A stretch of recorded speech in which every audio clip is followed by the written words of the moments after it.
Hey, good evening, everybody. Welcome back to the Noahide Path with Rabbi Moshe Shulman. His topic for tonight is what Noahides need to know about Chassidim. Very interesting points. Um, yeah, great history material. More than that, helps you to understand where their framework comes from for sure. And nobody better to share it with you than Rabbi Shulman. We're just chatting right now in the Zoom room with giving Bob Wells a bit of a hard time. He just got married last week, so we all wished him a mazel tov. And yeah, so for those of you out there listening, we do want to encourage you to come into the Zoom room because the Zoom room is open. The Zoom room is open for the Zoom room is open for chit chat, and the rabbi wants interaction. So you can find the Zoom link. It's been posted over 100 times out there on Facebook. Many different Noahide pages. You can find the Zoom link. If I can find it. Hold on a second. Yeah, or you can watch it on Facebook or YouTube, but it's always encouraged to come into the Zoom room to have interactive discussion. That's the reason the rabbi has put these sessions on, so that Noahide questions, pushing issues, get answered, and so that we understand the paradigm. So it's a real exciting topic. So let's jump right in. And Shalom, Rabbi. We're going to turn the class over to you to start whenever you like. I'm going to sit quietly in the background. Yeah, well, we will be starting in a few minutes. We just wait for people to come in. Okay, let's see what we got here going.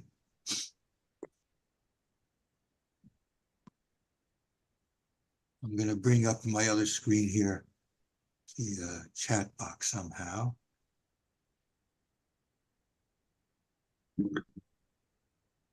Okay.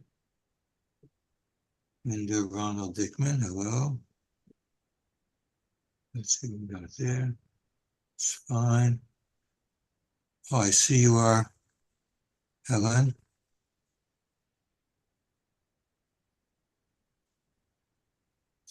Okay, what I'm going to do is this.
Okay, I just posted to the Noahide Path group and also to our chat here.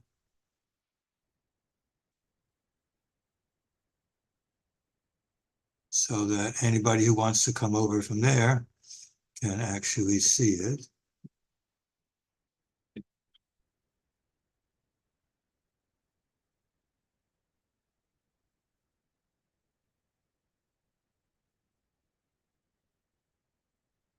Okay, it's fine. Let's see what's going on here.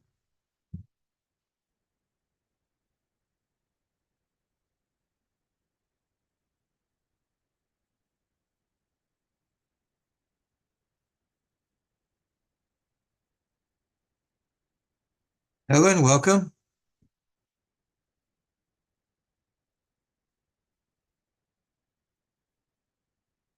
Let's see, Linda. I see Linda. I see you over there. And Sheila Etzel, welcome.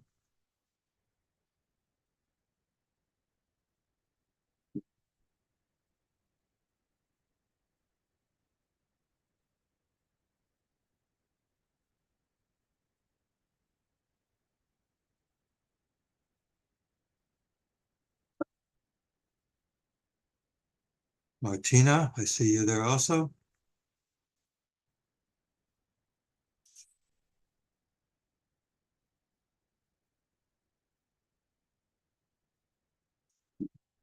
Dan, I posted the Zoom session link and it seems to have disappeared.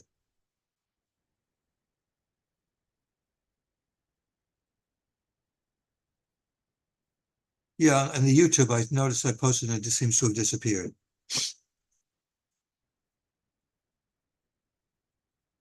No, I already posted there, but after I posted, I saw it and then it disappeared.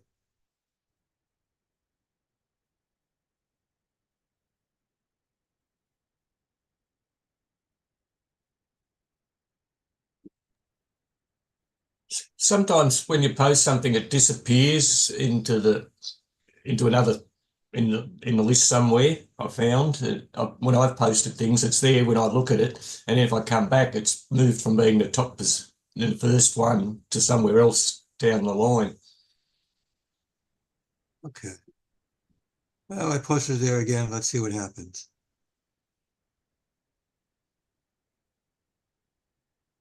Okay.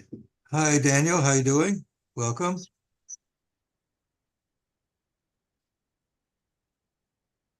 Okay. We can start now. Pretty much. Let me put on.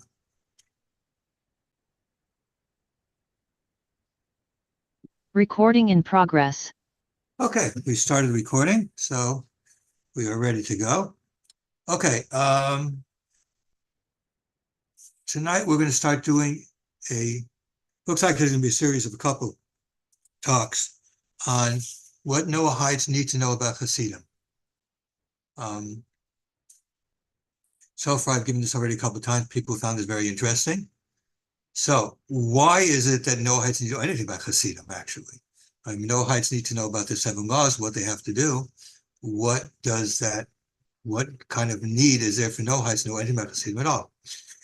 And the reason is basically because many, if not most of the teachers of the Noahide laws that you're going to find out around the internet trace back to being Lubavitch or something like that, which are Chassidim, obviously. The book, The Divine Code, was authored by Rabbi Moshe Weiner, who is a Chabad Husid. And so it's important to understand what the group is and, even some ways what they might differ with other groups also. So what's more, what's the mainstream in Judaism, and also just knowing where they come from different things, and so you can understand that. So what we're going to try and do now is in this session here, we're going to try and give you some basics. The next ones end up being history. There's a lot of different Hasidic groups around today. And I know most Noahides don't know very many. They can only mention maybe 1 or 2. So we're going to go into the history, the first 3 or 4 generations. That's going to be next month, where we'll see how they spread out all over Europe and where groups are. We're going to be discussing different sizes, groups, importance of groups. And then finally, we're going to do the last one, which will probably be a 3rd session. We're going to go through the names of groups that are active today that are basically either large or super large size or just important for various reasons. We can't cover every single group that's out there.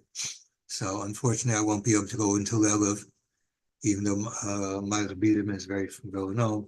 Can't go into that, but I will be able to go into most of the ones around, give you an idea of where they fit in on some of the parameters and some of the things that I'm going to be talking about now, so you understand what the difference is and where they all fit in.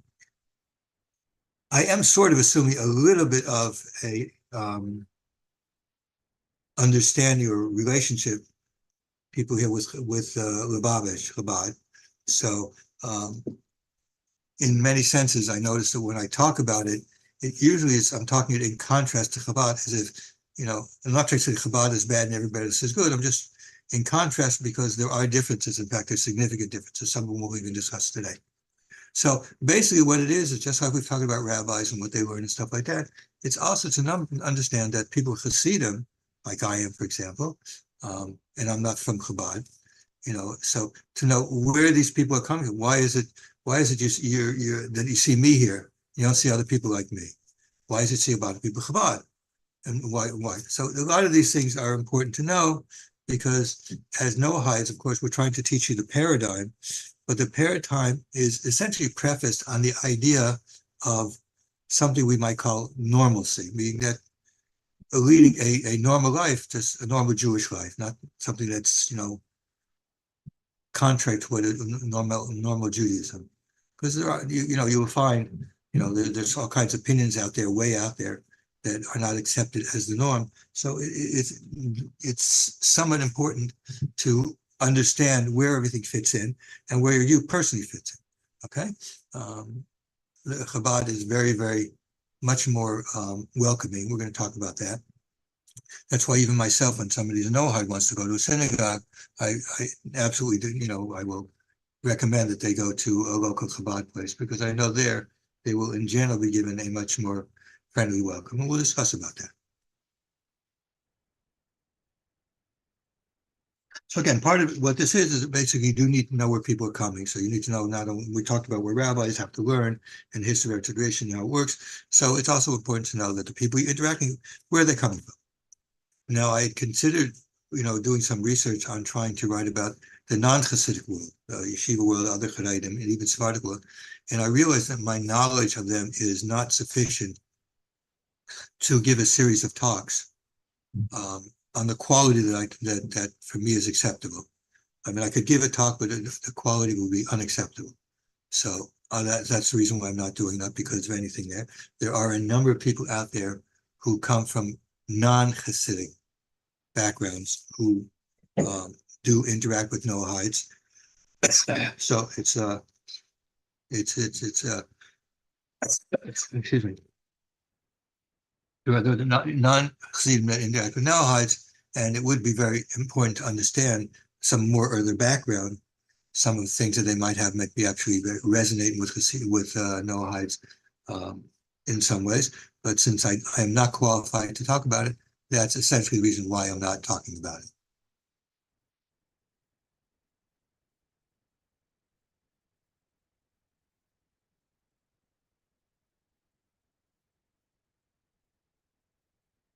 Okay, very good. Okay, very good. No, that's fine. Okay, now the Baal Shem Tov, basically his movement came about in the 18th century, 1700s. So in order to understand where he's coming from, he did not, sprout out of thin air. Okay, this is a misunderstanding among even some Chassidim, that the Baal Shem Tov came from nowhere. He came out of a certain period of time.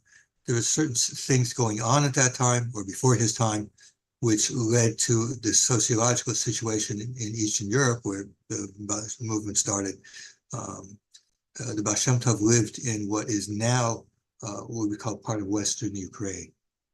Many of the cities where him and his early followers lived, when I saw the maps of the Ukrainian war, they talk about cities that the Russians were bombing. They were actually near or cities that were places which were had from the followers of Baal Shem Tov or his followers from there. So that's basically where it came out. So we need to understand a little bit of what came out, the situation, what was going on. It led to the rise of a movement like that, which basically took over all of Eastern Europe, except for in Lithuania. Basically, all of Poland was basically Hasidic by the time you get into the middle of the 1800s. Even in Hungary, which they had a very strong movement under the Chassam Sofer, unlike in Lithuania, the Chassam Sofer and his students were not against Chassidim. In fact, many of them actually went to Hasidic rabbis themselves. So it's outside of Lithuania, basically all of Eastern Europe was either Hasidic themselves or very pro-Hasidic, much like the Sephardim. The Sephardim were also very pro-Hasidim. I mentioned Chaim David Azulai Lechido in his work Shem HaGedolim actually mentions the Hasidim in a positive manner. I think mentions the Toldos in there. We'll get to that. So we need to know the history a little bit. What was there before the Baal Shem Tov came? So why it is that what he brought, what he was bringing, and why it's understandable as to why it became such a mass movement after a short amount of time. So there were two important historical events that occurred before the Baal Shem Tov came around. He was born, I think, after some of them, but basically he's post that. Okay, the first one was in 1648 and 1649, the Cossacks rampaged through what now we call Ukraine and into Poland. Then it was Poland, through Poland, and I think they got up to Lithuania. Okay, slaughtering the Jewish communities there. We refer to those as the Tach, which is the Hebrew dates, but it's 1648, 1649, in which the Cossacks went through the Ukraine, slaughtering people in many communities, which later on would become basically the home base for many Hasidic rabbis. One of the most well-known cities is Nimerov, which the main follower of Nachum Breslover was from the city of Nimrov. In that city, one of my ancestors, Shimshon Asapoli, was slaughtered while praying. And the Cossacks came to the city and basically slaughtered the population there. It has been estimated 1/3 of the Jewish population in Eastern Europe were killed during this. Many rabbis fled, many rabbis died. We talked a little bit about this. We talked about the history of the traditions, how many rabbis had actually been killed, and then important rabbis had been killed during that time.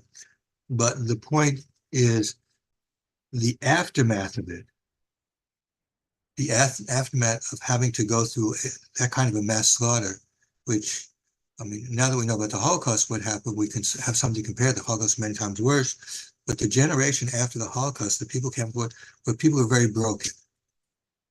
And the vibrancy of the Judaism was affected. They didn't have the same, they just gone through a slaughter. What had happened, they're trying to rebuild the community. It was very different. And the truth of the matter, the generation before me in America, those people came from after the war, it was that type of thing. I saw with myself what it must have looked like then. Communities that had been totally devastated due to the slaughter that occurred.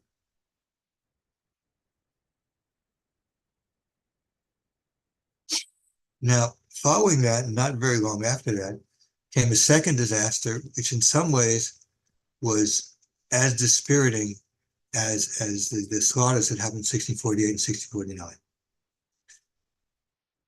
In the city of Izmir, the Ottoman Empire, now that's Turkey, but at the time it was on the Ottoman Empire, the Ottoman Turks had control of a large area. There arose a person named Shabsi Tzvi. He had his prophet from Gaza, who declared that he was the Messiah. And the guy was a little bit funny in the head. He did all kinds of crazy things. But the idea that the Messiah had already come spread throughout the Middle East and eventually spread through Europe. And since they did not have internet then, they didn't have direct communication, people had no idea what this person was. They only heard the rumors that the Messiah had already come and were just waiting to be redeemed. However, what happened, the end of the story was very sad and very, very problematic. The Sultan of the Ottoman Empire heard about Shabsi Tzvi, what he's going around claiming to be the Messiah, called him in and told him, I'll give you two choices. Either you convert to Islam or I'm going to take off your head. So what happened? Shabsi Tzvi converted to Islam. And so what he did is he acted like a Muslim outside, and inside he followed his crazy, thing of Judaism. There was in Turkey for many, many years a group called the Dunmen, who were followers of Shabtai Tzvi. But when the word came out to Europe, what Shabtai Tzvi did, it was totally disheartening. First of all, those who believed and no longer believed were totally disheartened. They were basically on the verge of not believing the Mashiach had come at all. They had so much loss, the disappointment was so great. There were also a group of them who, like Shabtai Tzvi did, they did similar also. They would be openly one thing, and privately they would keep the religion Shabtai. They'd be violating the Torah privately, but publicly they would act like they were Jewish. There was a group called the Frankists. Jacob Frank said he was the reincarnation of Shabtai Tzvi. There was a horrible thing. After this gave rise to the Enlightenment and the Reform movement, also these things were all happening at the same time. And this led to a sort of depressing situation for the overwhelming majority of the people in Europe. You have to understand that at that time, sociologically in Europe, okay, they did not have the kind of yeshiva system they have now, where a person who's raised Orthodox, you could assume that they know Hebrew, they've learned, Torah for sure, the weekly parsha, they can daven, they can everything like that, and they've been exposed to the Talmud and Shulchan Aruch, so they know a lot. They've learned a lot. Some can learn more, some can learn less. It's extremely common. At that time, there was an elite who was learned, the rabbis who were. Then there were people who were very wealthy, and these people, even if they themselves weren't learned, they were very wealthy, so they were influenced because of the wealth. And their sons and sons-in-law were big scholars also. They had the money to be able to support them to become big scholars. But the rest of the people were poor. We're talking about 90%, at least, were poor, and they were basically unlearned. They weren't yeshivas. What happened is the rabbi in his local synagogue, they would come as boys. He would teach them how to pray and to read Hebrew so they could say the Psalms, but they didn't really learn much more than that. So they were taught enough that they should pray. They saw how to live because, if you live in a Jewish community, you basically see how you're supposed to live. And the rabbi would give talks every once in a while about Jewish law, what they're supposed to do. That they would basically know, but they were very ignorant. They weren't like today. If I go with a question to a rabbi, my question is based on what it says in the Talmud here. How does it work out practicality? It's something I'm not sure what the practical question. There were people who didn't know anything, and you had people there, that were simple people who had simple jobs, the jobs that didn't have, and they lived in small communities. So most of the Jewish people lived in small communities of maybe 100 families, and in that community, most of the people were very poor. And they had different jobs. Some of them were merchants, they had stores, and some people just simple jobs. So one of the jobs they had was, in Yiddish, is called a Wasserträger. A Wasserträger means somebody who carries water. They didn't have indoor plumbing. I know people who came from Poland after the war that in their city, in their small town of them, they didn't have electricity, let alone indoor plumbing. They didn't have electricity. So what would happen if you needed water and, you didn't have young kids, children who could go and bring it, you had to pay this Wasserträger, this water carrier, to go and bring the water for you. And that was a job. And this is how this guy made a little bit of money every week, carrying water for people. And these people were not big scholars. These people who barely knew how to read. They could say their prayers and that. And that was the majority of the people there. And the society was such that those people who were the poor people did not feel their connection to Hashem and Torah and that. There were the scholars who they recognized as great authorities, but they themselves felt a little alienated, I think is a term for that. Okay. Now, another factor you have to understand about the Baal Shem Tov did not essentially teach very many new things that we can say are new. He's coming from a certain part of the society that was there, which brought up the type of things that he was talking about. So before the Baal Shem Tov, what we had in a number of cities, there were a number of Kabbalists, and some of them congregated around their own synagogues, sometimes called the klois. So the most famous klois is the one in the city of Brod, and because there are a number of people who came out of that klois that are very famous people, and in that they were Kabbalists. They spent their all time learning Torah. They also learned Kabbalah, and they were Kabbalists, and they practiced according to Kabbalah. There were a number at that time before the Baal Shem Tov. There were a number of prayer books that were Kabbalistic prayer books. We'll talk about it a little bit more later, but for example, it's known that the Baal Shem Tov prayed from the Kabbalistic Siddur from Rabbi Usher. I have a copy of it here. Okay, Rabbi Usher Siddur, what it is it's the order of prayers are different than the regular orders that they had there. It's more like the Sephardim. We're going to talk about that a little bit later. And he did. So there's a whole group of people who are Kabbalists, but they were more individual. When the Baal Shem Tov came along, what he did was two things that are very important. These are fundamental to what eventually becomes the Chassidus as a movement, as opposed to being individual Kabbalists. Okay, the Baal Shem Tov drew to himself many of these people who were Kabbalists in his own time, to him, but there was a certain difference. Number one difference, and the most important difference, is those Jews who were not very learned, who prayed and were tried to be sincere. He taught that even though they weren't big scholars, their sincerity in serving Hashem was very special to Hashem, and Hashem, that was also important. It also was meaningful. It wasn't like they were, left out of the equation, that only the scholars and the rich people who could have sons of God. But every single person who prayed to Hashem sincerely and tried to do the mitzvahs and tried to do what Hashem wanted, that was also very special to Hashem, that he accepted. Okay? Because at the time, the exact opposite was the case. The story I told beforehand, I'll repeat it again. At that time, the rich people and the scholars, they looked down on people who weren't learned. And they looked down to the point that whatever the little that they could do, their prayers, to them it was like nothing. It had no importance to Hashem. Hashem didn't look at that, no matter how sincere they were.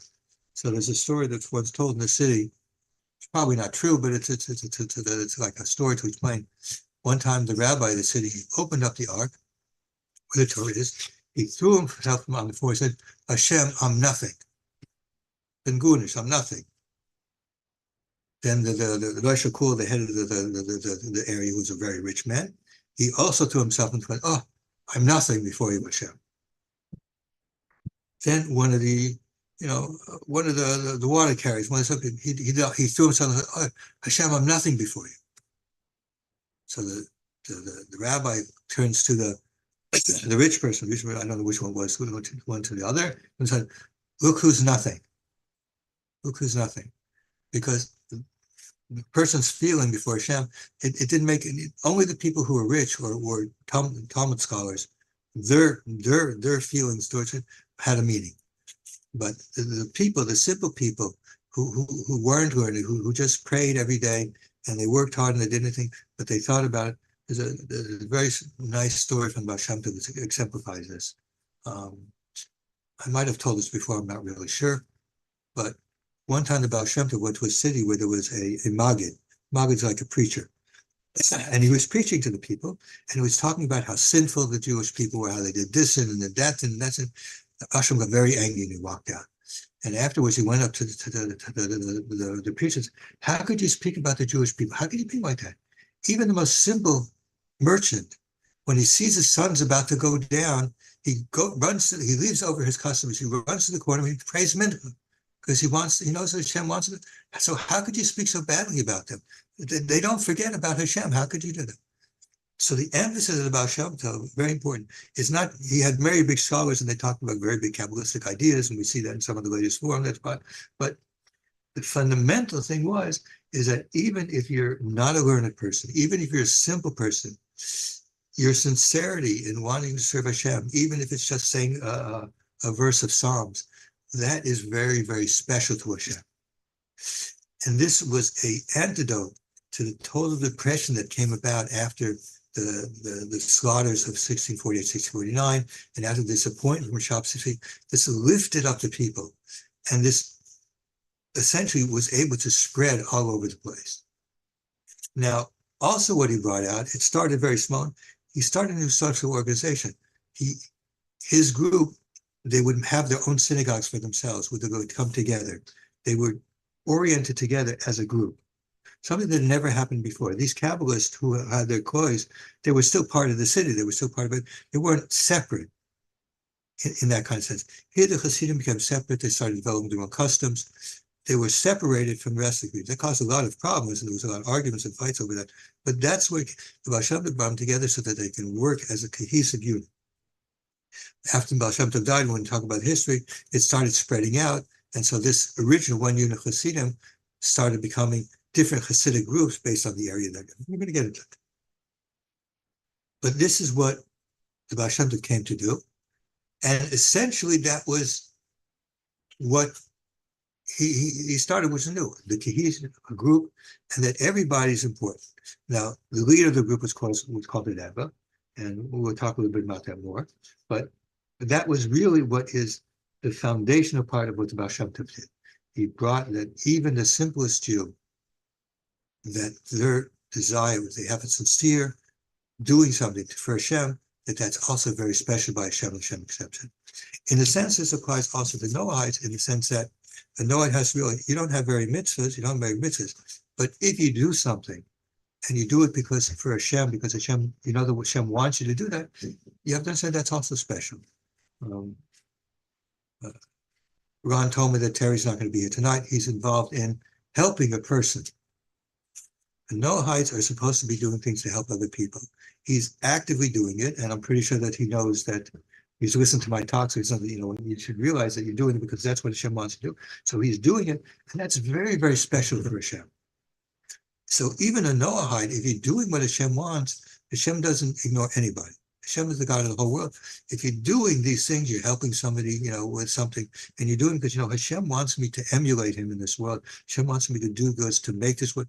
And if you do it because of that, that's very special by Hashem. You don't have to be the biggest Talmud Chacham, you don't have to be a Kabbalist, you don't have to be doing all the mitzvahs. But if you're doing it from a sincere heart, that's very special to Hashem. That's really what he wants. We're going to talk about different things. We'll talk about theology. We're going to talk about certain things. And we'll go into this issue more because it's very understood. Once you understand the paradigm for being a Noahide and where it fits in, then you know when you act, what you're doing, how you can actually do things, that Hashem is really pleased with that. And it just like the simplest Jew used to do at one time. That's why I know the Sefer Chassidim says that a Noahide, and this is like one of the more really, really way out strict religious books, says that a non-Jew who keeps the 7 mitzvahs, carefully keeping the 7 mitzvahs, is supposed to, Hashem wants to do to keep the 7 mitzvahs, is better than a Jew who doesn't. Rises among a Jew who has the merit from the grand of our ancestors, Avraham Yitzchak, who rises because he's doing what Hashem wants. When you do what Hashem wants, it's very, very special to Hashem. So the Baal Shem Tov is doing by the Jewish people, but I'm just saying that this particular issue is something Noahide should also understand. You don't have to, do everything that the Jewish person has to do. But what you have to do it sincerely from your heart, and that is as special to Hashem as when a person, when Jewish people were very ignorant, this water carrier, when he would pray, that's also very special to Hashem. And you have to recognize that's really what it is. You don't have to, there's things, you don't have to think you have to do it. You just have to be sincere in what Hashem wants to do and do it because he wants. And that's special. Okay, so that's basically why we have to movement. We're going to discuss now. Different groups are different. We're going to discuss some of the differences between them. But I just want to break a second, take a look and see if there's any questions on. Or if anybody wants to ask a question here. I'm looking now at YouTube to see if there's any questions there. I don't see any questions yet, but if anybody has a question here they want to ask before we go on. Okay, Jacob, I see you raise your hand, so just turn off your mute and, okay, so do you want to unmute yourself and you can ask your question? No. Okay. Okay, listening. Jacob. Yeah, I'm listening. Yeah, I'm listening. Yeah. Oh, I thought you wanted to ask a question. Okay, if you don't want to ask a question, mute yourself so we don't get any background noise. Okay, so if there is no more questions, well, let's talk about differences among Hasidic groups. Now, I want to talk about some general things. And these general things are actually, in some ways, we're going to see that they actually relate to Noahides, and specifically Noahides in interaction with Chassidim. The first thing we have to understand is that Hasidic groups come in all sizes. Okay, there's what we might call the mega Hasidic groups. These are groups that have 10,000 or more families.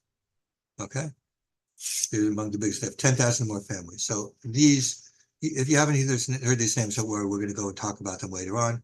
Satmar, which is in New York, it actually split into two groups, but certainly together they have more than 10,000 families. And I think each one of them has 10,000 families, actually. Ger and Eretz Yisrael, they have well more than that. I think Ger is probably the biggest group right now, although they're going through a sort of a split also between there. And Lubavitch also has around 10,000 families. So the numbers of Lubavitch is very difficult to ascertain because unlike other groups, most of their followers actually live outside of central areas.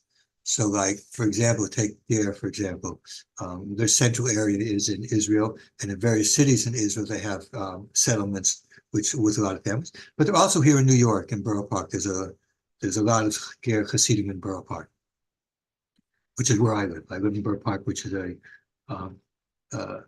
basically a Hasidic ghetto, or Haredi ghetto, okay?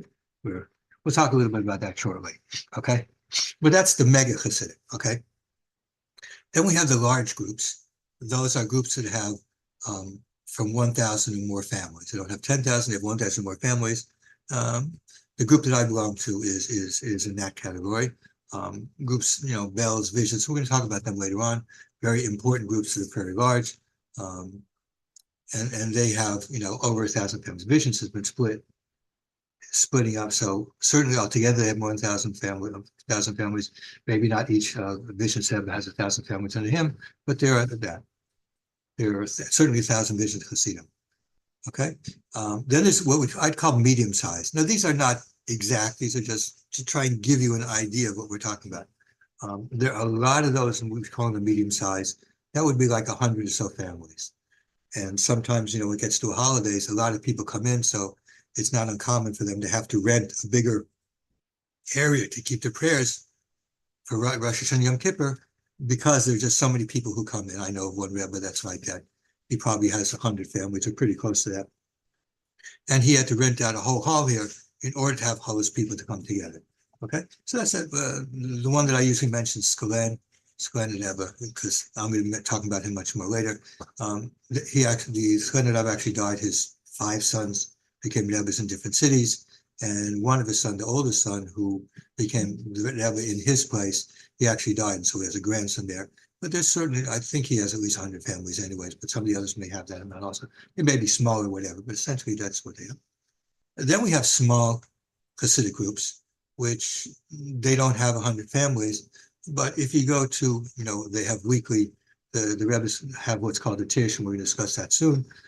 You'll see 20 or 30 people there. A nice amount of people come every time.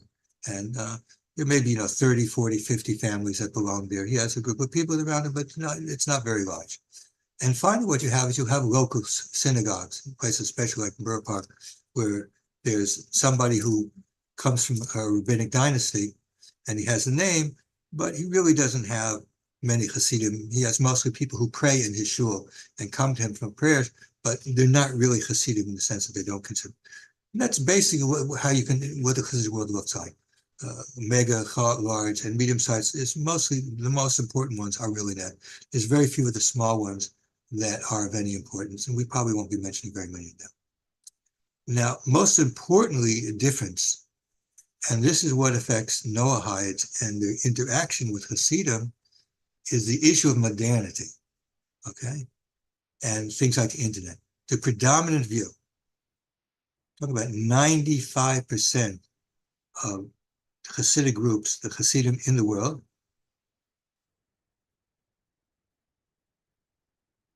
the predominant view is that the internet is forbidden.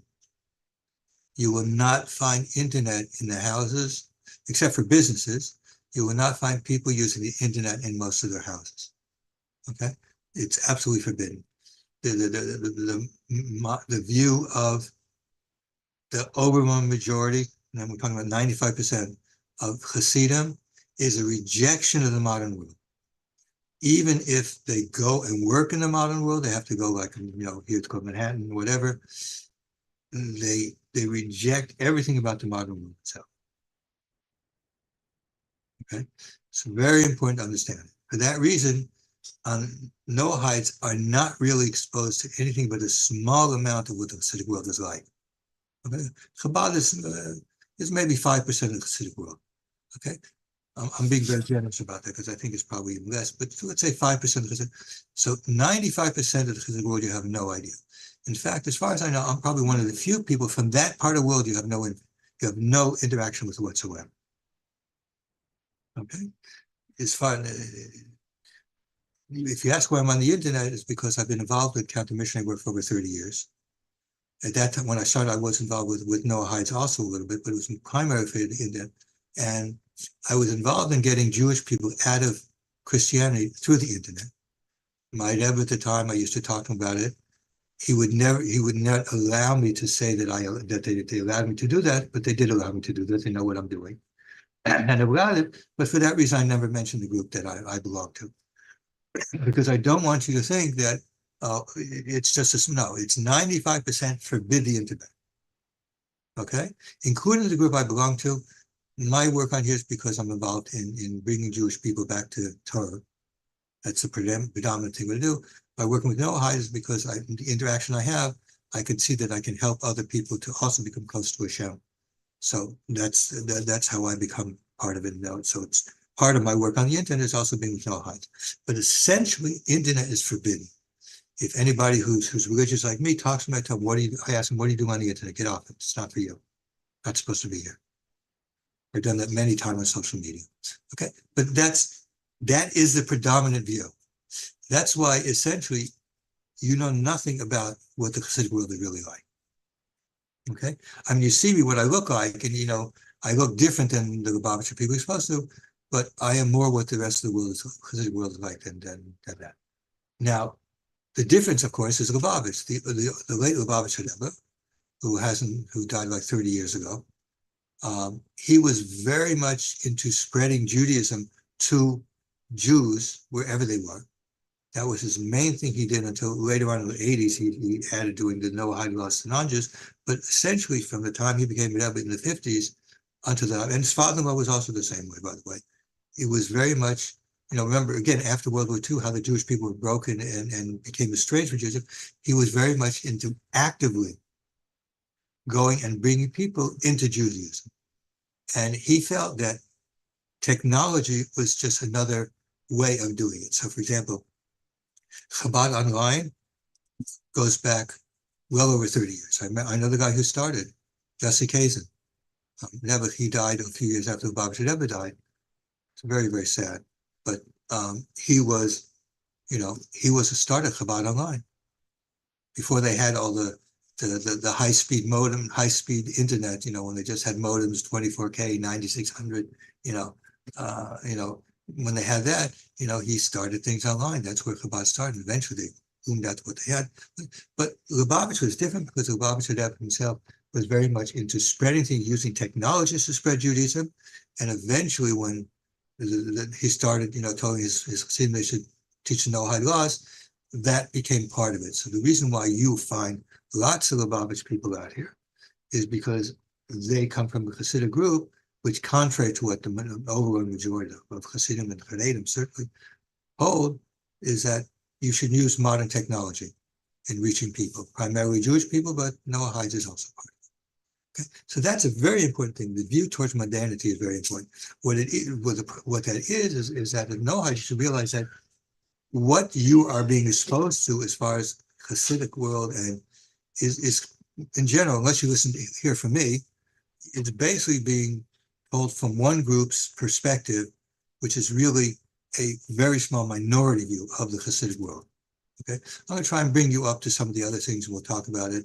When we talk about Noahides and theology, when we talk about certain things, you're going to find invariably those things that I would talk about will be because things that have to do with, theological things, Hasidic theological things, what we're bringing some of them in.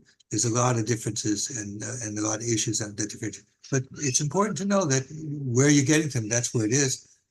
And in the other world, you don't have. Even in English, I've looked for many, many, many years to find something in English that I could tell a Noahide, read this and it'll really tell you what it's about. There's a lot of things in English that teach, the teaching of Hasidus, translations of things. They translated recently Kedushas Levi. Kedushas Levi, very important primary text in Hasidus, Hasidus teachings, was translated by Art Scroll recently. But that doesn't tell you what it is to be a Chassid. It doesn't tell what Hasidus is really, what really it is. Okay, so you're getting most of it from there, and I can only help you a little bit because for other Chassidim, and we'll see it in Lubavitch, Hasidus is something you learn. For other Chassidim, Hasidus is a way of life. It has to do with how you eat, how you sleep, how you dress, how you think, how you look at the world, even how you learn, what things that you're learning, what you consider important, and your whole aspects on certain things in the world and things like that. It's a whole way of life. Okay, we'll talk about some of that a little bit later, but you have to understand that. So the world that you're seeing mostly is Chabad. You're not seeing the Hasidic world as it is among other groups. Whereas someone like me, if I go to any of the other groups, from the large to the small, even though there might be different customs, different things like that, we are essentially the same. Our view of the world is the same. We may have different evidence, but essentially we're all the same. We reject the modern world. We reject anything to do with modernity. I mean, okay, we're not the Amish. I mean, we do have, air conditioners and heaters in our house and electricity. We use all kind of, that's not what we're talking about. We reject modernity, the idea of modernity. The idea that the world changes because of some kind of modern ideas that somebody thought up a few years ago.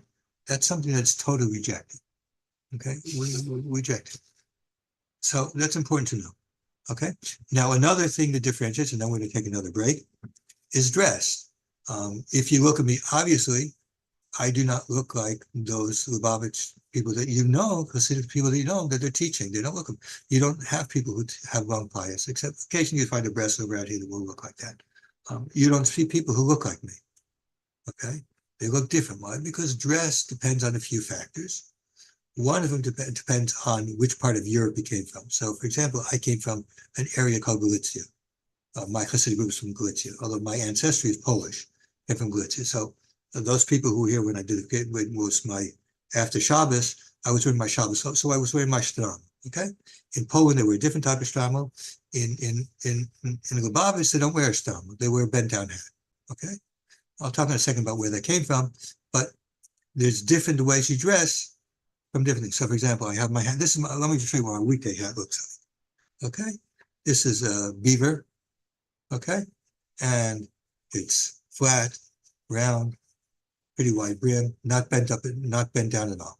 Okay, that's a common hat worn by quite a large number of Chassidim, a lot of Hasidic groups, especially in Galicia and in Hungary. In Poland, they wear a different type of hat. They wear a hat that's sort of bent up and round, more closer to the type of material as the Lubavitch wears. Different places, they wear different hats. In the Ukraine, they wear the kind of hat that I do. Go to Skver, other kind, they wear the same kind of hats I do.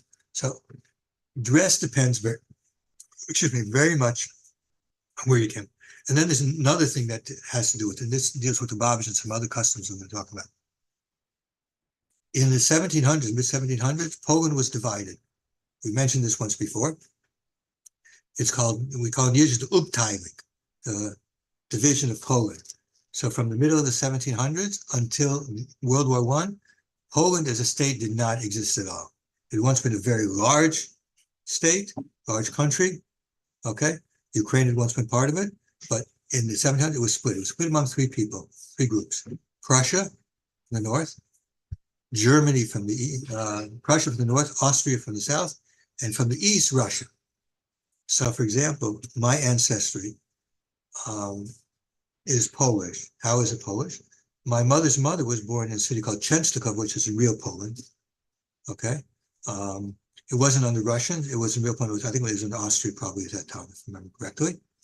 But other parts of my family came what we call Russisch Poland, the Russian Poland.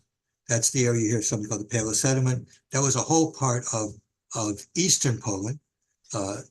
Belarus, a lot of Belarus was also part of that.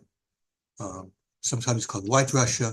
Okay, these were areas that where Russia took over from Poland and became part of Russia. And there was a different situation going on. Whereas Austria, under the emperor from Austria, was very friendly and did not persecute the Jews. And Prussia also, they pretty much left the Jews alone there. Although they became more, the Germanic area there became actually more, less religious, but that's a different story. But under Austria, where Galicia was under the Austrians, they had a lot of freedom as far as religion, and the emperor did not interfere with Jewish life. In Russia, the Tsar interfered with Jewish life. There were a number of decrees that came out forbidding Jewish things, and this affects the dress of how people dressed. Okay, so for example, if you see the pictures of the Alter Rebbe and that Tzemach Tzedek, okay, you will see that they're wearing a shtreimel, a fur hat, okay, a fur hat, and also that they had long payos. Among the decrees from the Russians were, number one, they did not allow to wear the shtreimel or the fur hat in the week. There was a fur hat in the week, what's called the spudik. My great-great-grandfather used to wear a spudik. The picture of wearing a spudik. That was his weekday. On Shabbos, he would wear a shtreimel, and the week he would wear what's called a spudik. It's a little bit different. It's not. I want to give a whole class on this because I can go into this for custom like that. But if you look at pictures, go to Wiki and look at images, you'll see what it looks like. Okay. Now, so that's so in Lubavitch they stopped that. One of the decrees was about that. Another decree had to do with wearing your payas out. They forbid wearing payas. They would cut the payas off. So what did they do? In Lubavitch, they went to a minimum length. That's why in Lubavitch they wear the minimum length they could have. What did they do in Ger? In Ger, what they did is they took the payas, they wound it up and put it underneath the yarmulke, and so you would never see it. So they could walk out in the streets, and the Russian police wouldn't see them wearing payas because it's upstairs. My great-grandfather was a Ger, a Chassid, so there's a picture. I don't see his payas, but I can see it looks like he put it under his yarmulke because that's what they did. That was the decree. And until today, even though they can wear it down, mostly they wear it underneath. Some occasion they have it down in Jerusalem. I'm not quite sure the custom of it. I think in Jerusalem, the Rebbes wear it down, but I think some of the Chassidim in Jerusalem, they wear it down, but most of them wear it up like that. Another decree was, I don't think you know about this, but it sure was the case, universally Jews wore short pants. Okay, if you see a picture of George Washington with the short pants and the long black socks, okay, he wore black socks. I wear white socks, okay? So my area, they wear white socks, short pants on Shabbos with white socks. Some people with short pants all the time. Now, we were just on Shabbos. So that was what people wore. Everybody wore that. That was a common dress that the Chassidim had, okay? Russia had agreed that you had to wear normal pants. Okay, you were not allowed to wear short pants. So what did the Ger Chassidim do? You can go to Wiki and look at it, try and find a picture of the Ger Chassidim, and you can see what they do. What they used to do is they used to they had long pants outside. They go outside, and as soon as they went to shul, they pulled up their pants and stuck it into the top of their socks. So if you look at it now, it looks sort of funny, but you see that the Ger Chassidim wear their pants in their socks. And then, it's you have to look. You go on Wiki, look at the images. You'll see, look under Ger Chassidim, and look at the pictures. And you can try and get a picture of them. You see that they don't have short pants. They have long pants, but they're put into their socks. It looks sort of funny, but they still wear it because remembering of the decree that happened and how they got around the decree. So they wear that now with pride of how they were able to resist to the Russian government. But again, what happened is the dress had to do with where you were. So essentially the way I dress, that's where it's from Galicia, they wear the Ukraine, the scene from Ukraine from Hungary. They basically all wear the same thing. minor differences for Chassidim that come from Poland. Besides gear, those outside of gear from Poland, they'll still wear with the Polish strommel instead of the flatter one that I wear on Shabbos, but other things. So this dress very much had to do from where you came from, and of course the influence of the Russian government. And also what has to do with dress is also modernity. After World War II, in America, many people basically, even if they tried to stay Hasidic, they shed a lot of their dress that they had in Europe. Okay, you didn't find when I was younger very many people went with their long payas out. Okay, many people actually had cut their beards after the war. When they became grandparents, eventually they started growing a beard, and the children, the grandchildren, took on more of a Hasidic dress. But there were some people who stayed modern, and so they have what's called a modern dress. Lubavitch always stayed modern. They never went back to any kind of old dress. And even on Shabbos, they wear a kapota, but that's also very short. In the weekday, my neck or my suit, okay, goes down below my knees. In the weekday, in Shabbos, it also goes down below my knees. But so there's a picture on my site where I'm wearing my kaftan, my Yerushalayim kaftan, the kind of the thing that they wear in Jerusalem, because it was Purim. I wear that on Purim. But regularly, I wear something black like I'm wearing now. But the length of what it is the length of what is very common in Chassidim. But again, all these things are because of a rejection of modernity. I wouldn't be caught wearing a short. Even when I go to Manhattan or someplace like that, I always wear my Hasidic garb. Okay, and that it's all part of where you came from, and also your attitude towards modernity, whether you go back to what you had before or not. Okay, in much of the Hasidic world, the younger generation is bringing back again the Hasidic garb that they used to have. So you find children, my grandchildren, whatever, they dressed in very Hasidic. Okay, something when 40 years ago when I got married wasn't as common. Okay, so let me take a break here now. That we dealt with the general issues, the general differences, and then we want to talk about Rebbes. So I will stop for a second here. I want to drink a little bit. Let me see if there's any questions anywhere.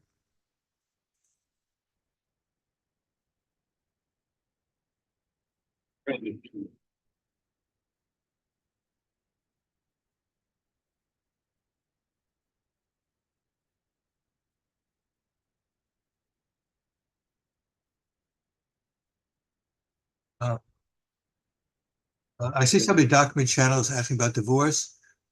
For a Jew, divorces do happen. They happen more than they used to, because even though we reject the non-Jewish society, still, the influence from them is affected. So non-Jew, there is divorce that does occur. Okay, he asked about his wife as a Christian who wants to divorce him because we have Noahide. Divorce is definitely allowed. Okay, there's no stigma, no thing about divorce. If she doesn't, there's not much you can do about it. There are many Noahides out there that I know of who are married to women who are Christian, and they have found some way to live together. But sometimes, it doesn't work. Sometimes that's the way it is. And there's nothing against giving a divorce for Noahide. Noahides there's absolutely nothing about it. In fact, Noahide marriage, we're going to eventually, when talking about Noahides and religion, we're going to talk about different things that have to do with Noahides and different commandments besides the theological ones, belief in God. But the other Noahide commandments, when we talk about Noahide religion, we'll talk about things like marriage and divorce, how that works out. But technically, the ending of a Noahide marriage, unless you've gone through the court system and you've actually filed for a legal marriage, which is something that is very, very strongly recommended for many reasons. Basically, you could divorce by just mutual agreement that you want to divorce. If you've gone through any legal things, you should go through all the legal things that are required from whichever state you live in. Whichever state, in whichever country. I see we have international people. So I don't know, Ronald, I don't know how they would put divorce in Australia. So some places have no default divorce, whatever. In In Judaism, there's no fault divorce, in meaning that if it's just not possible to live together, it's not possible to live together.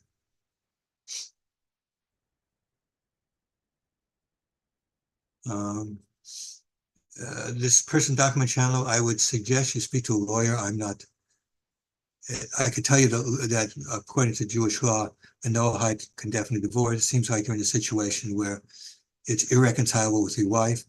But as far as the legal part of it, that I would suggest you speak to a lawyer. There is something called abandonment. If somebody leaves the other person,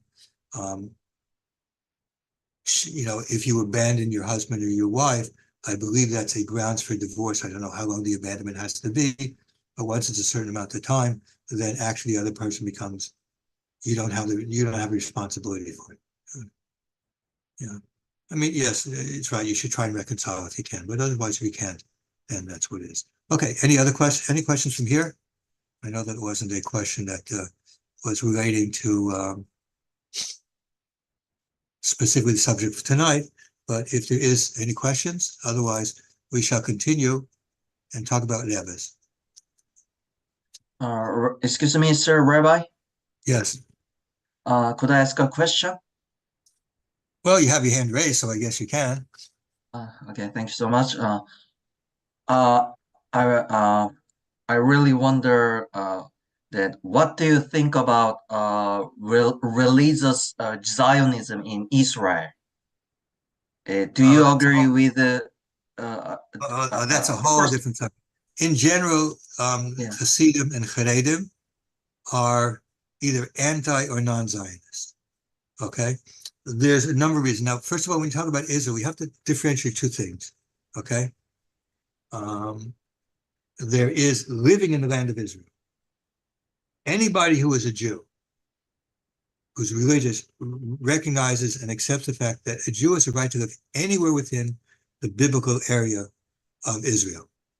It's our divine right to live anywhere we want. Now, there are areas that are not safe. I would not suggest a Jewish person buy a house in Ramallah or Nablus and decide to live there. I don't think your life expectancy would be very long. So having a right to something and exercising that right are two different things. So there's a lot of Chassidim Satmar known as being very anti Israel, the state, but there's very large communities of Satmar in Israel.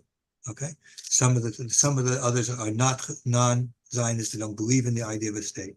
Now, there's various reasons. There's a number. The reasons for opposition to the state of Israel are religious, and as such, these don't relate to Noahides. Okay, my religious opposition to the state of Israel has nothing to do with a Noahide. It has to do with certain things in Torah. Okay, that's where that comes from. So, in fact, the exact opposite is the case. The Satmar once said that anyone, a non-Jew, who is not pro-Israel is really somebody who's anti-Semitic. Because the only objection that is legitimate to Israel is based on things in Jewish law, which has no relationship to a non-Jew. Why do you care whether it's like, there's an argument as to which tune we're supposed to be, Rashi or the opinion of Rashi or the opinion of Rabbi Tam. Where is you, a non-Jew, come in and state an opinion about something like that? Where do you come in here? As to that has no relationship to you. So our view, the arguments that we have are not things that are relevant for non-Jews to get involved with. It has to do with how we look at our custom, how we look at how we argue, and what we do. Okay, so in that sense, the only legitimate opposition to Israel is something that doesn't relate to non-Jews. So as a non-Jew, you should be always very supportive for the Jewish people in Israel. Okay? And those non-Jews are not. Invariably, what you find is that those non-Jews who are not supportive of Israel, you'll see that they treat Jews differently than non-Jews. And the Gaza war is a very, very perfect example. I've seen a lot of very supposedly nice people who treat Israel different in their reaction to what happened from Gaza with Hamas than they would in any other place in the world. If any other country had what happened, nobody would say anything. There would be no discussions in the UN's, even talking about that Israel should stop doing what they're doing. In fact, Israel is actually relatively restrained as far as what any other country would do. I mean, if Canada attacked the United States, and kidnap people, I mean, half of Canada would become a parking lot. We know that. Okay, and any other country, any other place, that would happen. So, that type of rejection is because they're treating Jews differently. Well, you treat the Jews differently, sometimes that's really because you're anti-Semitic.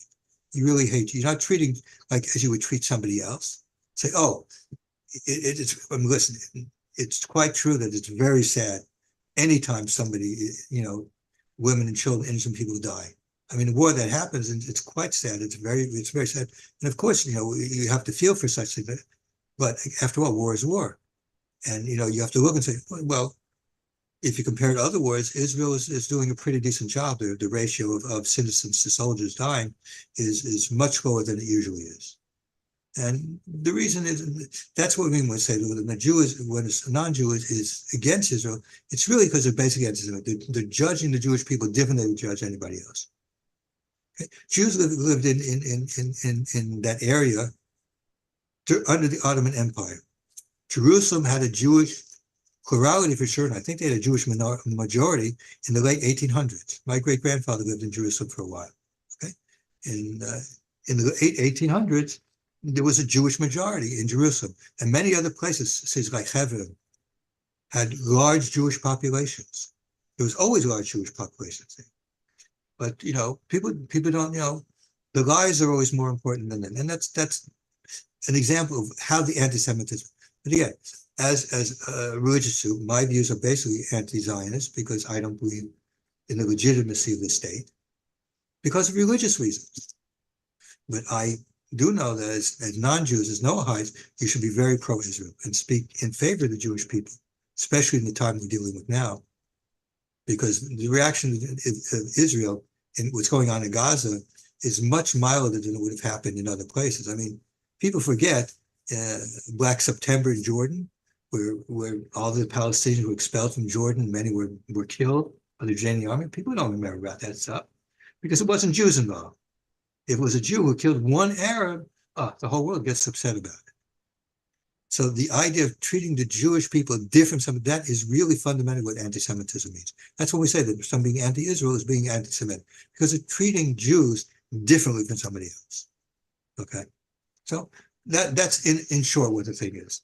And the Jewish internal arguments, just don't get. I have a very good friend who's a very, very big Zionist, who's in Israel. When I meet with him, and we used to sit down.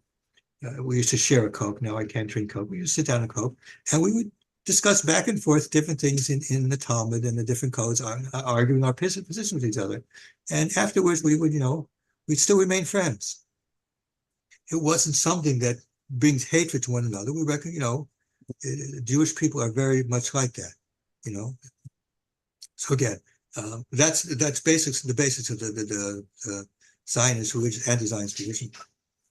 They have other views about it. I don't really want to go into that because it's not really, as far as Noahides concerned, it's not, because the Noahides should be always pro-Israel, always pro-Jewish people, and always try as much as they can to be a defender of the Jewish people. Just for the simple reason that they're Hashem's people, the Torah, but also because basically as bad as we can say about some things in Israel, and I certainly can give you a whole lot of things religiously that I have against what goes on in Israel. Basically, Israel is more moral as far as its relationships with other people than anywhere else. They accuse Israel of being apartheid. That's the most ridiculous thing I've ever heard in my life. Israel has had people in the Knesset, people on the Supreme Court who were Arab. Apartheid in South Africa, you didn't have any people, even of mixed race, who were in any kinds of position like that. You couldn't even go on the same bus as if somebody was black or African, in the same bus with a white person. That's what apartheid means. That doesn't exist in Israel. They don't have special buses for Arabs and special buses. Everybody goes on the same thing. Everybody walks amongst each other. It's not, you have to walk on this side. They don't have any of that. That doesn't exist. Apartheid doesn't exist in Israel. But that's another example of the total hatred of Jews. Okay? There's more hatred of Jews in Arab lands than the hatred of Arabs in the Jewish lands. You don't find any Jews living in almost all the Arab countries. Go. Where are the Libyan Jews anymore? There's no Libyan Jews anymore. There used to be thousands of them. Where are the Moroccan Jews? Not very many Moroccan Jews. There are thousands of them because they were expelled from the country. Those are the countries that are doing ethnic cleansing. There's no ethnic cleansing in Israel.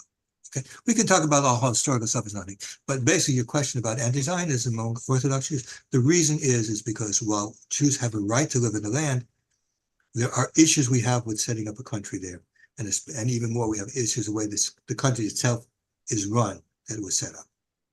Okay, that's what the issue is. But again, as a non-Jew, you should look at it from. I cannot look at Israel in the type of objective way that you as a non-Jew can look. I can only look at what the Torah says, and so that's the way. But as a non-Jew, you should look at it objectively. Objectively, Israel is one of the most moral states in the world. Takes more care that it shouldn't kill, innocent people when it does things. It practices restraint. I mean, I don't know if you know it. Every single day there are rockets coming from Lebanon into Israel and into north. Every single day. You don't hear about that. Every single day I get WhatsApp and to know where it is because I have family and I have people who live in there. I've got friends who live in Sfas, which is northern Israel. Every single day there's either rockets are sent or drones are sent or something is sent into Israel from Lebanon. You don't hear about that. No country would allow that. Okay? But again, fundamentally underlying it is a basic anti-Semitism. As a Noahide, that's something that's just totally unacceptable. Okay? So if you look at from your point, an objective point of view, if you look at it, Noahide should be pro-Israel, even though there are issues with the state as far as religious things are concerned. That shouldn't really have an effect on you. Okay? And in general, Chassidim are either anti-Israel totally or just, pretty much neutral. They accept it as it's here and they try and work within it. Okay? That's basically. Okay. Thank you very much. Lubavitch is also the same. Lubavitch is also pretty much the same way. The rebels were not Zionists. They were, they looked at from the point of view, there were Jews there, and what do you do as far as Jews are concerned, not as far as the state's concerned. Okay, so let's talk about rabbis. Now, as everybody knows, the leader of Hasidic community is called a Rabbi.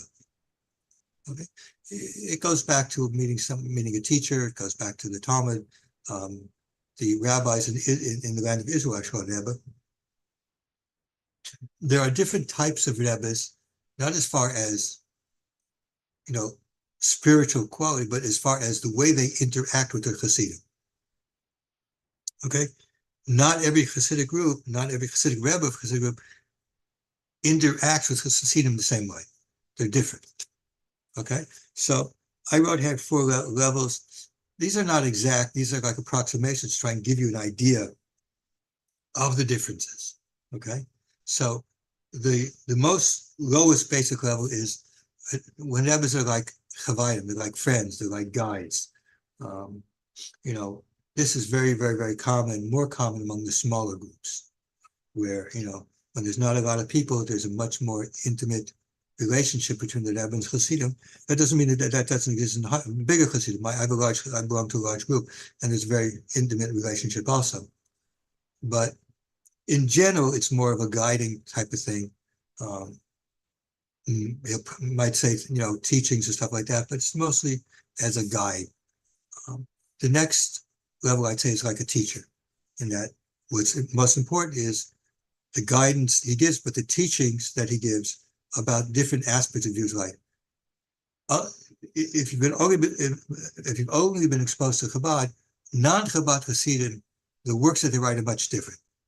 They deal very much into day-to-day, how you're supposed to act, how you're supposed to interact with Hashem. They don't deal with intellectual concepts per se, although there's some that you can find very deep issues discussed there. They deal more with the person, his character traits, how he can make himself a better person. Certain things are much more different.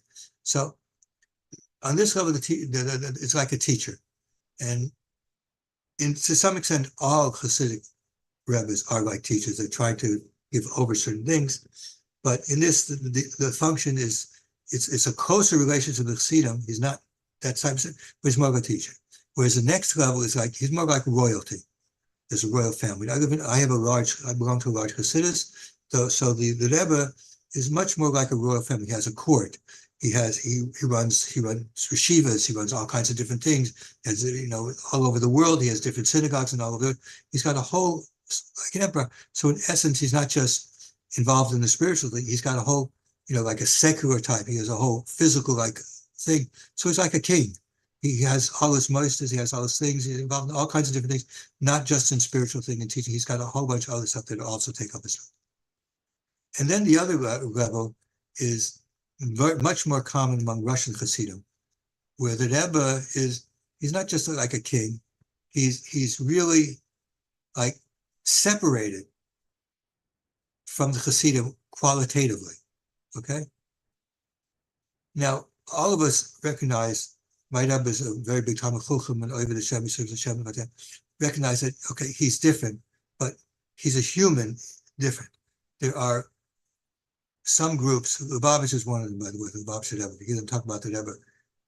He's like separated. He's like, there's like a real big gulf between him and even the biggest of his Chassidim. It's just that kind of a gulf. Whereas in other groups, it's not that way. That was very common in Russian Chassidim. Okay, so you have these kinds of relationships. It's very important to understand because it has to do. When we talk about different Chassidic groups, we could talk about when we talk about groups later on, we talk group by group. When we talk, and I'll give you an idea of how the Rebbe is looked upon in that kind of group because of it. Another difference is among various customs that exist with Rebbes, with regards to prayers. Now, obviously, all Rebbes pray; they have a place to pray for that specifically. But the Baal Shem Tov used to lead the prayers at various times. It's very well known. There's stories of Baal Shem Tov leading prayers Friday evening. There's many stories of that. The Baal Shem Tov led the prayers and holidays and stuff like that. But that has not been adopted as a universal custom. Not all places do that where the Rebbe will lead the prayers. So, for example, there are some that don't at all. For example, Ger does not do that. Lubavitch Rebbe did not lead the prayers. Okay? It was very common in Poland, where Ger came from, and in Russia, where Lubavitch comes from, where Rizhin came from, that the Rebbes would not lead the prayers even on holidays or Rosh Hashanah Yom Kippur. There would be a chazan, a cantor, who would lead the prayers. Okay, but not the Rebbe. Okay, very common. Okay. However, in the lands where my Chassidus comes from, in Galicia and in Hungary, the Rebbes did lead the prayers, as the Baal Shem Tov did. Okay, so my Rebbe, a lot of times on Friday. Okay, Dan, that's a very good question. We'll get to that. I left that out. The question was asked about dressing for women, so I'm going to get to that. Okay, that's a very important question. Okay, so in the area in Galicia where I came from, or in Hungary, the Rebbes do lead the prayers. And that custom, of course, goes back to the Baal Shem Tov. So even though we're all followers of the Baal Shem Tov in one way or another, we're going to see how that happens when we talk the historical part of it. Not all the customs of Baal Shem Tov came down to. We know his customs, and we know sometimes we didn't follow those customs. They just weren't our customs. Okay, and that's fine. That's no big problem. Nobody's better or worse. Just because my Rebbe follows that custom of Baal Shem Tov doesn't make us better and those worse who don't do it, or vice versa. That's just the way it is. Okay. So for example, Satmar, also one of the mega Hasidic groups, the Rebbes do daven. Okay. Now, with regards to davening, there are some Rebbes who had a private place to daven. This was very common among the Hasidic Rebbes from Russia, specifically the Ukraine, where some Rebbes would actually have their own private room next to the shul. They would have in the shul, or they'd have an area that's separated. The Lubavitch Rebbe had somewhat of a stage on the side where he would pray there. You can see pictures of it on the internet. There's more pictures of the Lubavitch Rebbe than anywhere else, because the Lubavitch is very much into that. But you can see the Lubavitch Rebbe comes in, he walks upstairs, and he has his place where he prays on the side there. That is very common in Russian. Baal Shem Tov did not do that, by the way, but it's very common among Russian Chassidim. Lubavitch is not the only place that did that. It's not just them. Other people did that also. Okay, that's fine. The next custom, which goes back to the Baal Shem Tov, is what's called the Tish. The Baal Shem Tov used to eat meals together with Chassidim. Okay, they used to eat together. Now, this is not like the Farbrengen. I'll talk about the Farbrengen in a second. Lubavitch has a thing called the Farbrengen, which is just the Lubavitch thing. It's not what it means. The Tish is, first of all, it's an opportunity to teach. They would say, give over Torah teachings from there. But another thing also, one of the fundamentals in the teaching about Shem Tov is what's called in Hebrew avodah b'gashmis, serving Hashem with physical things. It means that you can not only serve Hashem with prayer, but if you are a person who's reached a certain spiritual level, even your eating can be on a higher level. Even your eating can be considered as a service to Hashem. So part of what the Tish was not only to listen to what he's teaching, but also to observe how the Rebbe ate, how he served Hashem with eating. Sometimes they would all eat together. Sometimes the Rebbe would eat and they would join his meal that way. And he would give us something called shirayim. He would give us some food that he ate. That's another custom that I'm not going to go into all the Chassidic custom, but that's a custom that is. So that's a virtually universal custom outside of Lubavitch, where the Rebbes would eat. And it was considered watching. There's a story I told in the other sessions. I'll tell it again here. One time, a Rishon Chassid was speaking to someone who wasn't a Chassid, and the other Chassid was asking him, well, what makes your Rebbe so special? And he said, when he eats something, he doesn't move his head down towards the food he eats. He stays stationary and he brings his food up to himself and he doesn't make any movement whatsoever. I want you to try it. You're going to see you're not going to be able to do it. It takes a great deal of control over your physical body to be able to hold yourself back from that natural reaction to go towards your food. It's like, because we're still, we're tied to our physical world. So we're drawn to that. But the Rebbes, the Rishon and other Rebbes who work on themselves. So that's one of the things from this issue. You can see how the Rebbe eats. There's a lot of things, very, very deep things involved, Kabbalistic, other very deep things about what Rebbes are eating. But the basic fundamental is that eating by Chassidim is also a service to Hashem. It can also be a way of serving Hashem. And these are all round up with very deep Kabbalistic. I don't want to bother you too much with it because you got too much stuff on your plate to do first before you start worrying about these kinds of things. But, Judaism, by the way, the same thing. We don't all worry about these things. We're still working on certain things. We're not even ready to worry about that. Okay? So you have to understand, everybody has to understand there's certain levels. So that's really what the way it is. So there's the Tish. Then, among other things, there's something called Mamudas. Mamudas is every month, my credit card gets charged a certain amount of money, which goes to my Rebbe, the upkeep of his house. It's called Mamudas geld. Okay?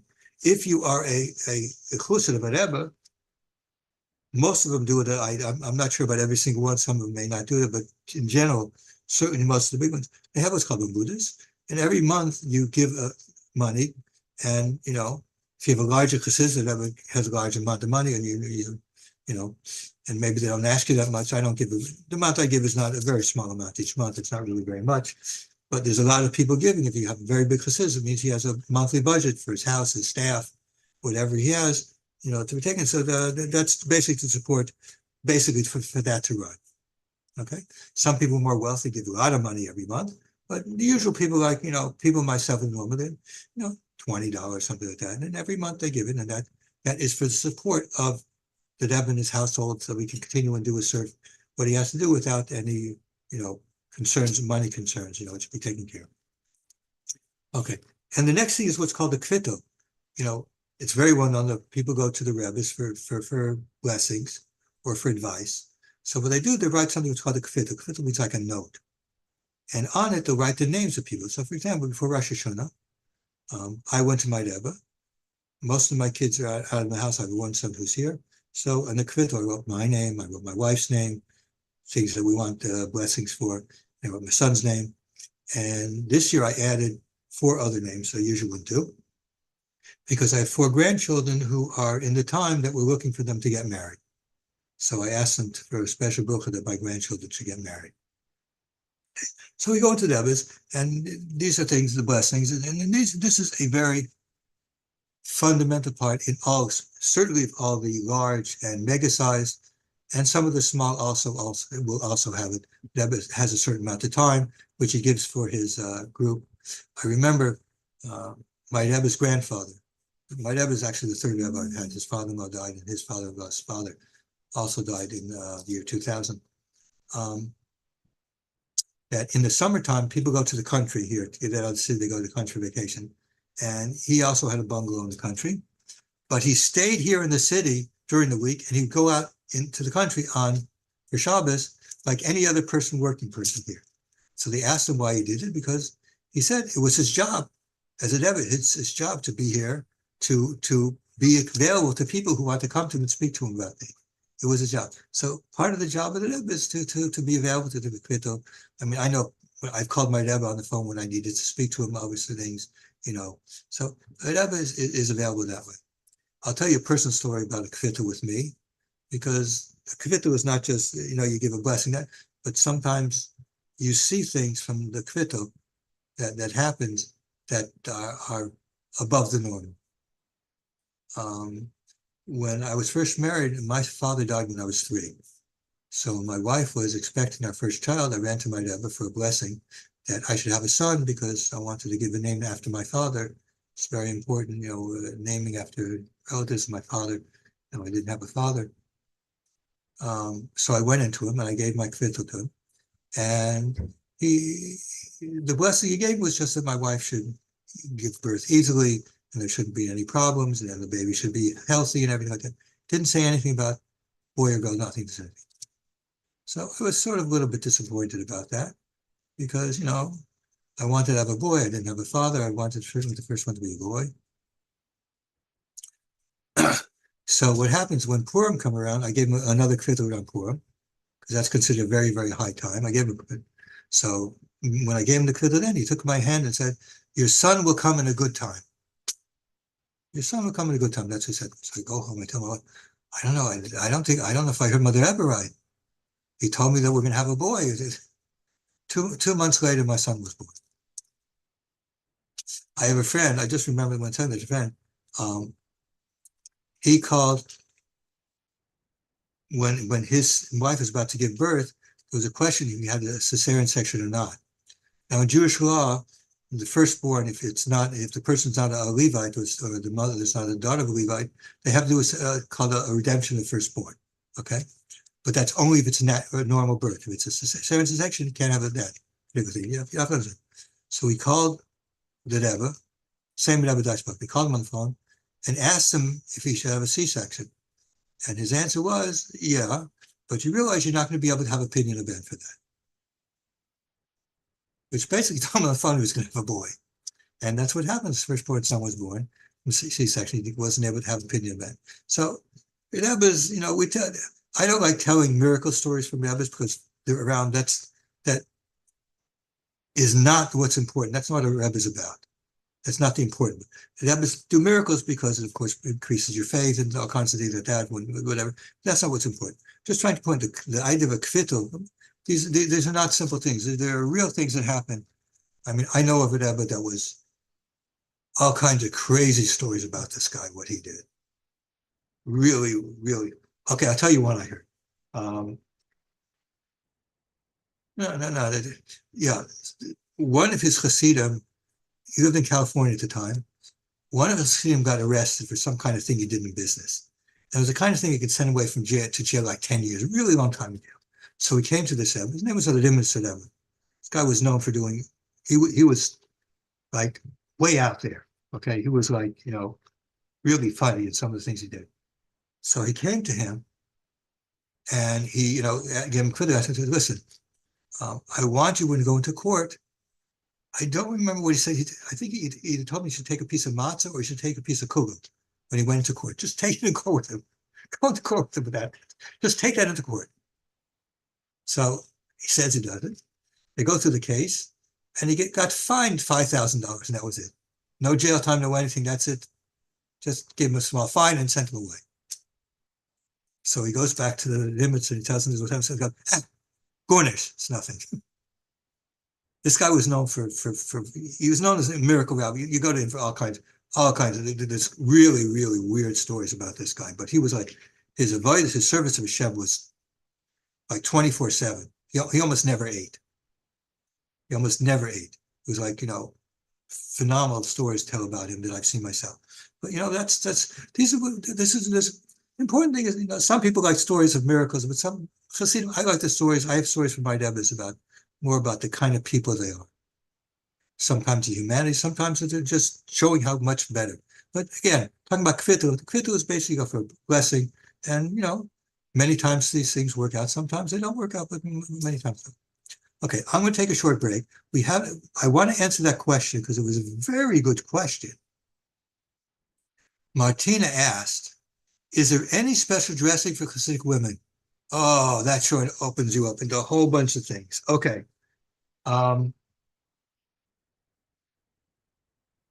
Hasidic women, there are specific rules in general, as far as Judaism, which deal with the issue of modesty. Okay? Women dressing modest. Noahides, also women have to dress modestly, but it's not the same for a Noahide woman. A Noahide woman has to cover up places that are normally covered up. So a Noahide woman cannot go shirtless, okay? Because the norm is to cover herself up there, okay? A Noahide man cannot go without any pants on, okay? You have to wear pants. Modesty applies to men also, by the way, okay? So the issue for modesty for a Noahide is not the same as for a Jew. So, for example, a Noahide woman does not have to cover her hair. That's clear for them. We've seen in Pasuk for many reasons why that's way. Unless she lives in a place where the custom is to cover the hair, then she should cover her hair also, to follow the custom. So, for example, you live in an Islamic country where the custom is to cover the hair, a Noahide woman should be covering her hair there also, because that's what the norm of the custom. It's considered the norm to cover your hair.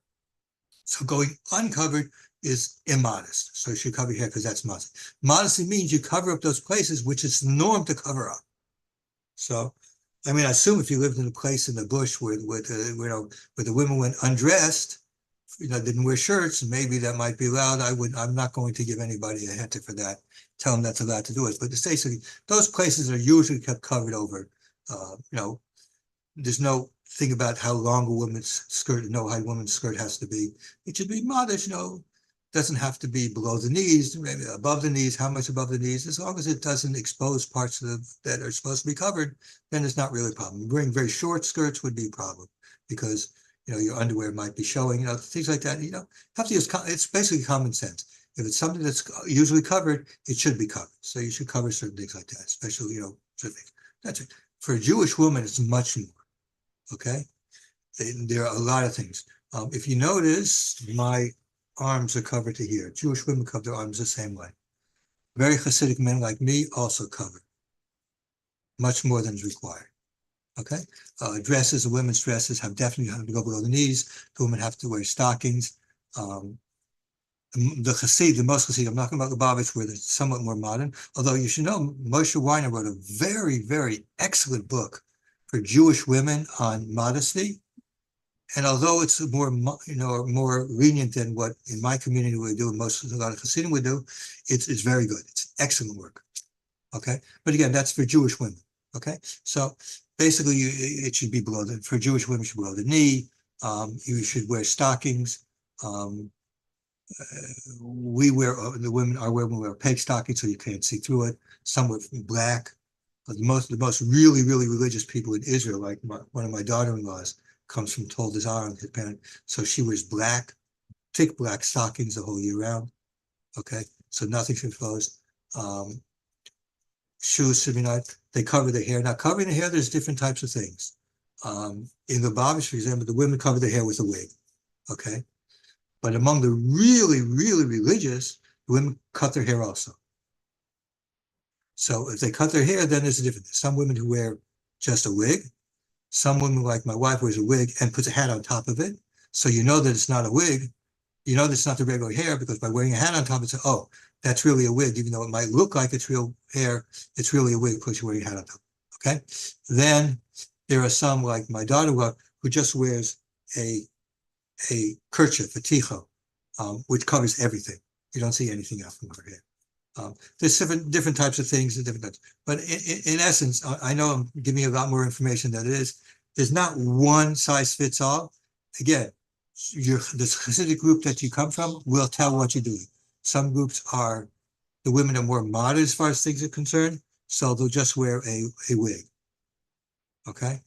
Some women are like really more fanatic, so they'll either cover the wig or they'll just wear a type around their head.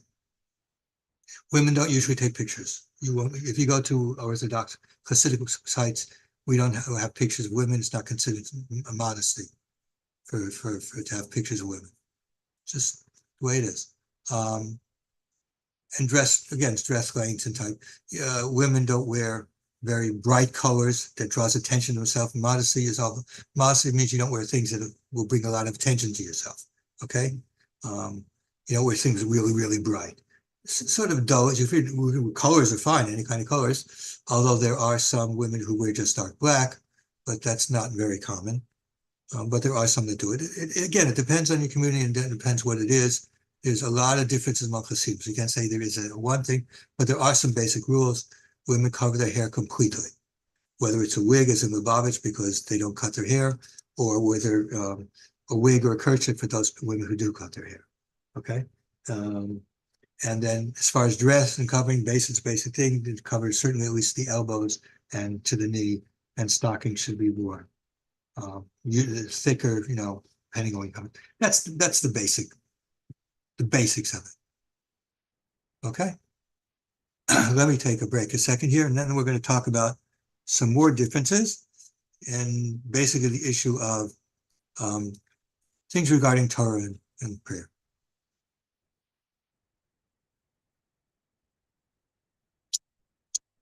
Any other questions? Let me just take a look and see if I see them there.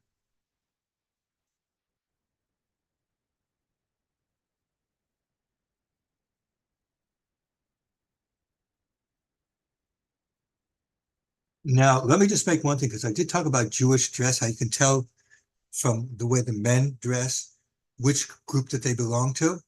By the women, that's not the case. By the women, you can't tell which specific group they go in, with rare exceptions. Okay. My daughter-in-law from Israel told us on, you could tell that she came from that kind of family. She dresses like her mother did. You could tell that she comes from that type of family. But you can't tell the specific group. You could say one of certain groups dress similar to that, certain groups similar to that. It's not as clear cut as far as women are concerned as it is for men. Men, they have a uniform. Women, it's because of modesty. It's not a uniform for women. The uniform, it's the Jewish law that they have to dress in a modest manner. So they dress in modesty based on, the customs of different, and a lot of Hasidic groups are very similar as far as that concerned. Whereas it comes for Jewish men, what they wear is their uniform. What I wear is basically like a uniform. So that's why it's somewhat different. Okay, barring another question, we're going to move on. Okay, let's talk a little bit about Torah. Now, all Chassidim learn our basic texts, Talmud, Huskim, the Shulchan Aruch, all these things. These are common. We have yeshivas nowadays, so there's a lot more learning that goes on. But there are some groups that are known especially for the learning of these sources, the revealed part of the the biggest ones that are there known specifically is Ger, for example, very much into learning from the very beginning. It's a fundament of the Ger Hasidus is learning. Satmar is also very much into learning. And those groups, they come out at Sans. Actually, Satmar comes out at Sans, but it is with a lot of them. In fact, the Sans have said that Hasidus is Talmud with a commentary of Rashi and Tosfos. That's the fundamental Hasidus. Everything else builds on that. So that's what it is. Whereas other groups are not, doesn't mean they don't have to be. So for example, in Lubavitch, there's a great emphasis of learning Hasidic works, okay, which doesn't exist in other places. And to the point that the Rabbi Nashab wrote a work called Kuntres Eitz Chaim, where it says 1/3 of your learning should be in Hasidic. Other groups, that's just not the case. But even that, there are people in the Chabad who are very big Talmid Chacham. I know somebody who is a very, very big Talmid Chacham in Lubavitch. Okay, they're very good. But the emphasis is not as much on that. It's more an emphasis on learning Chassidus and that kind of stuff. And if you do have interaction with Chabad Chassidim, you know that that's in fact the case. That the more emphasis on Chassidus. Okay. Now, when it comes to Chassidus or books of Chassidic teachings, is better to say, because talking about books of Chassidus is really more like Lubavitch, but books on Chassidic teachings. Okay. In general, it's extremely rare for Rebbes to write books. Okay, we're going to talk about, when we go into history, various books that were written in the beginning. Invariably, the books were written by their students who wrote down what they taught on Shabbos in different times. So, for example, the Rebbe Daber from Mezrich, the Maggid from Mezrich, who followed the Baal Shem Tov, we have three books of his teachings, written by three different Talmidim. We'll talk about them later on. Three different followers, Talmidim, wrote down his Torahs and produced later on books. Okay, so these were written by Talmidim, but not by the Rebbe themselves. There are a few cases that are different.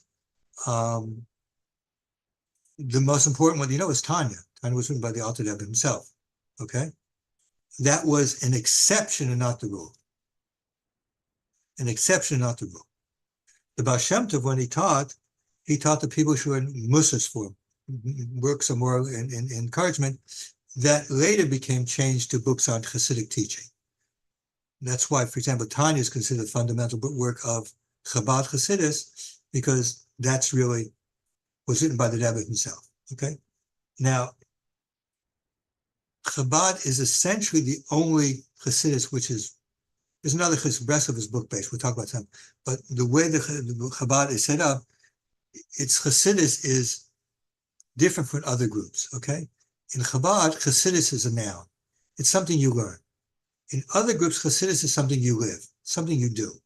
It's customs you have and things you do, how you dress, how you how you do things like that. Oh, I forgot to mention, when I was talking about teaching, I forgot to mention a Farbrengen. I'm sorry about that. Let me just mention that now since I'm talking about Lubavitch.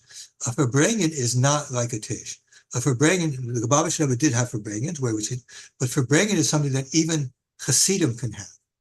So you see, even today, people have Farbrengens. They call it Farbrengen, they come together and they talk Chassidic stuff like that. Okay? Farbrengen is, a Tish is only for the Rebbe, because you go there not just to hear, but you're also going to see. Whereas if you're bringing it, you're just only to hear Hasidic teachings. Okay, sorry, I've left that out in that place for this, but let's continue. In Lubavitch, Hasidus is a noun. It's something you learn. That's why for Farbrengen, it's a noun. You go for Farbrengen, it's all about learning Hasidus. A Tish, it's all about being with the Rebbe and seeing the Rebbe, hearing what he teaches, but also seeing him, what he does, how he acts, how he does things. There's a very famous story. I just thought about this. When the first Lubavitch Rebbe, the Alter Rebbe, went to Mezrich, they asked him what he went there, and he went there to see how the Rebbe tied his shoes. Now, there's a lot of things about that. There's actually in Shulchan Aruch how to tie your shoes, based on certain Kabbalistic ideas. So the Alter Rebbe was saying the reason why he went to a Rebbe is to see how the Rebbe served Hashem, even in the physical types of things. But Chabad became essentially as it is. I don't know if it was that way in the beginning, but certainly today, Chassidus and Chabad is a noun. It's a name of something you learn, whereas in other places, it's something that you live. What you might learn is only in order to how to live. Now, Breslov, they have no Rebbe. And Nachman's teachings were written down by his Talmud, the main Talmud Nussin of Nimirov. And so we have Likutei Maran, which is teachings, Superior Masses, where he wrote down the stories that his Rebbe told. And I think there was one work that he actually wrote was called, I think they call it Sefer Midas or Aleph Bais, where he wrote down different things about how to get certain midas and how to do that. I think that may have been written by Rabbi Nachman himself, but that's again, exception even in Breslov. Breslov most of the stuff was written by the Talmidim, and never. In my Hasidic group, we have a number of from our Rebbes, but they didn't write them. They're written down by Talmidim. And we learn them even though we didn't write Talmidim. And also unusual as far as things in Lubavitch is certainly the case, very rare. Breslov, I don't think they do so much. I'm really not sure about that. In other Hasidic groups, they learn Sforim from all different kinds of Rebbe. So for example, I've learned Tanya many times. I've learned other things from the Alter Rebbe. I've learned things from different Lubavitch Rebbes from time to time when the mood hits me. That's not uncommon. Where in Lubavitch, if you ask them about the Morva Shemesh, for example, which is one of the most fundamental Hasidic group works from all the other Chassidim, in Lubavitch they would not have heard from that, what that is. So it's Chabad is certainly different, but it's book-based, and the book-based is specific Chabad types of books. Breslov, when you hear, even nowadays when people teach in Breslov, since they don't have a Rebbe, what do they have it instead they have a Rebbe? They have like leaders, okay? That so they have different leaders, they're like guides, and these guides teach things and they get written down, and most of the invariably what they teach has to do with what Reb Nachman taught us, Likutei Moharan, or one of those things like that. They teach about they're more commentary on that rather than actually original teachings. So even though they might teach things based on that, it's not really original teachings, it's explanations of that. Even Likutei Haluchos from Nissan's works, they're essentially commentaries on the Nachman Breslov. Whereas in Lubavitch, the later works are unique and Chedushim, it's new types of things. Okay. Next has to do with the issue from Kabbalah. Now, in a sense, the Baal Shem Tov was a Kabbalist. And in a sense, all the Rebbe's, to some extent or another, are familiar with Kabbalistic ideas. But there are Chassidices that are based on Kabbalah, meaning that when they teach, they might teach, teachings that are just regular type Chassidus type ideas, but they also will teach things that are strictly commentaries or explanations of what the Ri says, Kabbalistic intentions or Kabbalistic ideas about different things. Okay. The most well-known source of that is from Zidichover, Heschel Zidichover, his brother and his nephews and his sons-in-laws. There are various Hasidic groups from that, and his teachings is Kabbalah. He himself wrote a work, a commentary on Isaac Luria. He also wrote a work called, in English, it's Turn Away from Evil and Do Good, which is an introduction on how to learn Kabbalah. Which is learned by some people. His son-in-law wrote a work called Das Kadoshim, which is a commentary of and discussion of Kabbalistic intentions, what you have to have for the holidays and Shabbos and stuff like that. Okay, there's also Dinov, which comes out of Zidichover. It's a group from itself. This is going to come up much. These groups will come up when we talk about Chassidus groups even today, because there are offshoots of them today. I have a son-in-law who is a Chassid of the Kosner Rebbe. The Kosner Rebbe is a direct descendant of Zidichover, and his Torah is what he teaches. He teaches Kabbalistic thought. Okay, Dinov is also the same way. We'll get to that later. Now, there's other Hasidic groups which are strongly influenced by Kabbalah, but they're not teaching outright Kabbalah. Chabad is one of them. Okay, if you pick up any Chabad work, you will invariably, within a page or two, come into Kabbalistic words which have specific meanings in the Ri, and in which they're using these words to explain certain ideas. After the Shab, many of these are very psychologically based or whatever, but basically that's what Chabad is based on Hasidic Kabbalah ideas, but it's not Kabbalah. And Breslov is also the same way. Likutei Moharan, the stories, you fundamentally cannot understand them unless you have a basis in Kabbalah. So it's Hasidic things, but it's not commentaries on Kabbalah. But most of the groups are not openly Kabbalistic. You will hear, my Rabbi, I've heard them quote from Kabbalistic sources, and you find from Ger to everything, you will find them quoting from Kabbalistic sources from time to time. But mostly they teach things that are Hasidic ideas, Hasidic things, Hasidic path. They don't teach the Kabbalah path, even though there are Chassidim among different groups that do learn Kabbalah. So, for example, I mentioned Breslov. One of the maiden guides of Breslov is a rabbi called Rabbi Schechter. I merited to actually meet with him, and I got to talk with him. It was very, very, very, very nice. He's one of the heads of a Kabbalistic yeshiva.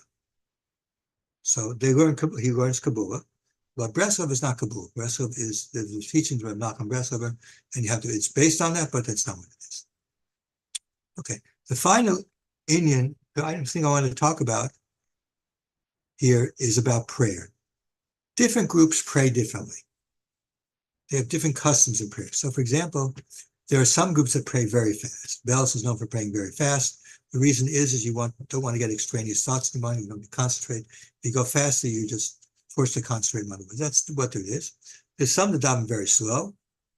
Now, 40 or so years ago, I met some of the old Chabad Chassidim, and I saw one of them pray. He started very early. He ended davening many hours. He ended his prayers many hours later. Daven's very, very slow. Okay, there's something that's slow because they say the words. But there's a normal clip of what people say. It takes maybe 20 minutes or 30 minutes to pray. Okay, I daven actually very slow because I daven from a Kabbalistic siddur. And among the things that they have is every time it has Hashem's name, it has there what you're supposed to have in mind when you say that name. When you say Hashem's name, it's Jewish law says what it is, but it has its way of someone's name. I know what I'm supposed to have in mind. So it takes a little bit longer to do that. Besides that, it has little things on there, say certain Kabbalistic intentions, which I'm familiar with, so I could pray that without taking too much longer. So my prayers take a little bit longer. It takes me somewhere between 50 minutes and an hour to daven every day from when I put on my tefillin until I finish. Okay, sometimes more, sometimes less, because I don't pray by a clock. I pray, however long it takes. Okay. Then there's another thing. There's those people pray very loud. Karliner Chassidim, the first Karliner ever, we're going to get to him later. He had said that when you pray, you have to pray with all your strength. And so they pray, and they're basically screaming. If you go by a Karlin shul, you will hear by praying people screaming at the top of their lungs with all their strength, giving out their whole strength in prayer. Whereas other people, for example, in Vision, the Rebbe's himself davened very softly. You didn't hear anything. Most people are somewhere in the middle. They'll say the words so that they can hear, but they don't daven too loud. In the middle, most of them. Okay. Now, the prayer book that we use, I mentioned earlier that the Baal Shem Tov daven from Kabbalistic siddur from Usher. The original, before the Baal Shem Tov came in, the people living in Europe prayed what was called Nusach Ashkenaz, the German prayer, the European prayer. Okay, there were before the Baal Shem Tov, and the Baal Shem Tov was one of those when he came along, who prayed from Kabbalistic siddur.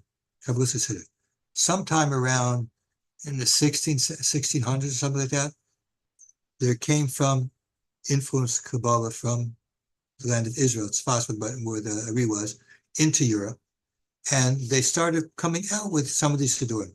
The siddur from Rabbi Asher, which the Baal Shem Tov prayed from, that's one of them. I have it here, but I could show it. It's a small little red siddur, very thick, because it's got a lot of stuff written on the side telling you, what the prayers are about, and so you know what you're supposed to have in mind. Okay? So, but what was different about these is rather than following the order of prayers in Ashkenaz, it changed the order of prayers to the order of prayers in the Sephardic lands.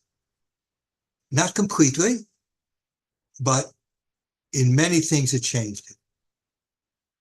So this type of Sephard siddur, it's called Sephard siddur, really it means Ashkenazim Hamaspalim Benisach Sephard, the German Jews, the European Jews are praying according to the Sephardic custom. Okay, this became very common. There were a number of Kabbalists. So, for example, the Kois that I talked about abroad before, and with the Kabbalists, they daven from a Kabbalistic siddur, which would have Nisach Sephard. There were other people who davened that, but in general, they did. One of the innovations of Baal Shem Tov is that his Chassidim would all change over to daven according to this, based on the order according to the Lidi. Now, some of the groups have their own siddurim. Some of them have siddurim that are, some people daven from siddurim that are old. It depends what. So, for example, Chabad has its own siddur, which is based on the Lidi. There are some number of well-known problems with that siddur because at that time they didn't have all the works of the Yadi, Isaac Luria, they didn't have all his works on the intention of prayer. So there's certain things that we know from the intention of prayer which weren't there.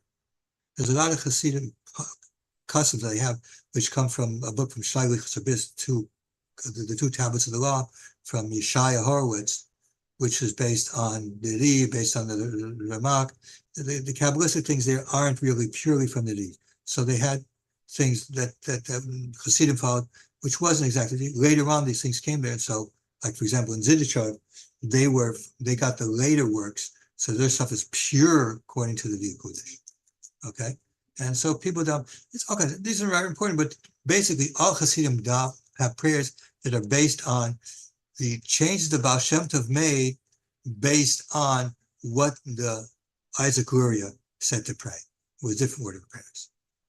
So, okay, let me just break for 1 second. And what I'm going to do is I'm going to go over these things again, but I'm going to give an example of how my Rebbe fits in, the Chassidic group that I belong to, the Lubavitch, and also I'll do a little bit about Breslov. So you can see, because Breslov is also out there so much, not so much, but there are some Breslov.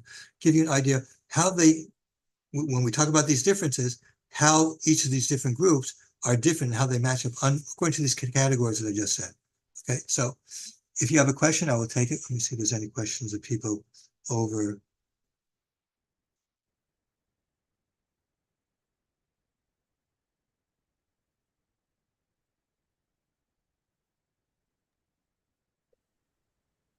Okay, I don't see anything over there except for the Hasidic women. Okay, so let me close that. There's one on the Noahide World Centre Facebook, Rabbi. Yes.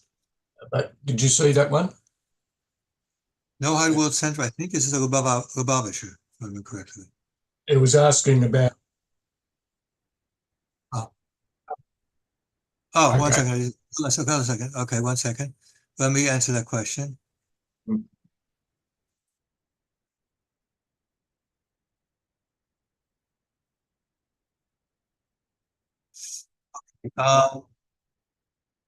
That's an interesting question. I don't want to get into trouble with my Lubavitcher friends here. She asked a question of Lubavitcher Bli Mashiach. The answer to that question is, I would say a very large amount do, although they probably won't talk about it openly. Very large amount believe that he still is. When he was alive, I would say the overwhelming majority, more than 90%, believe that he was. In fact, I believe the Lubavitcher Rebbe believed that he was possible that he could be when he was alive. However, the issue of believing after he died, that could get me a little controversy. So we'll discuss it after the Zoom session when we stop recording. We can talk about that then. That'll encourage people to come to the Zoom session and you can hear my discussion on the issue. I don't want to get into hot water by putting things out there like that. I have very many friends at Lubavitch and, I love them. They're very wonderful people. But, they know we have disagreements and I'll explain some of that. But that's not for public consumption. So when Dan turns off his recording, I turn on my recording. We could just talk for about 5 minutes and explain where I come on that one. Okay. So yeah, that exists there. And I obviously don't agree with that for a number of reasons. Okay. So I just drank a little. So let's go now to the group that I belong to. Okay. Let's go through those differences among Chassidim. We'll go through the group that I belong to, and you'll see where I come from. So first of all, I belong to a group that we would consider a large group, meaning there's over 1,000 families over the whole world, over 1,000 families. Okay? With regards to modernity, we are definitely against modernity completely. We are not in favor of the internet. We're not in favor of anything. We reject the modern world completely. Okay? Even if we work in the modern world, we reject it completely. Okay? That is why I'm the only one in my group you will ever see, and why I'm the only one of most Hasidic groups you'll ever see.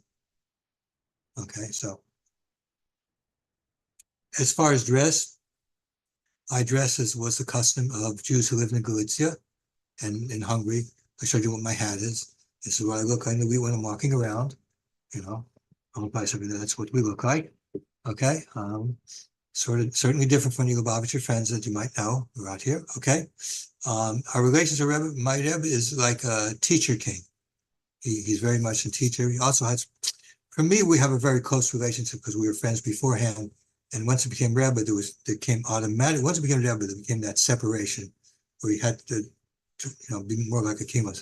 But again, we are very close to our Rebbes as far as that's concerned.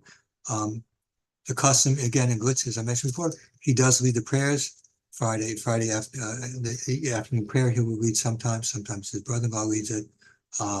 When it comes to the holidays, there are prayers that he leads. That's what he does.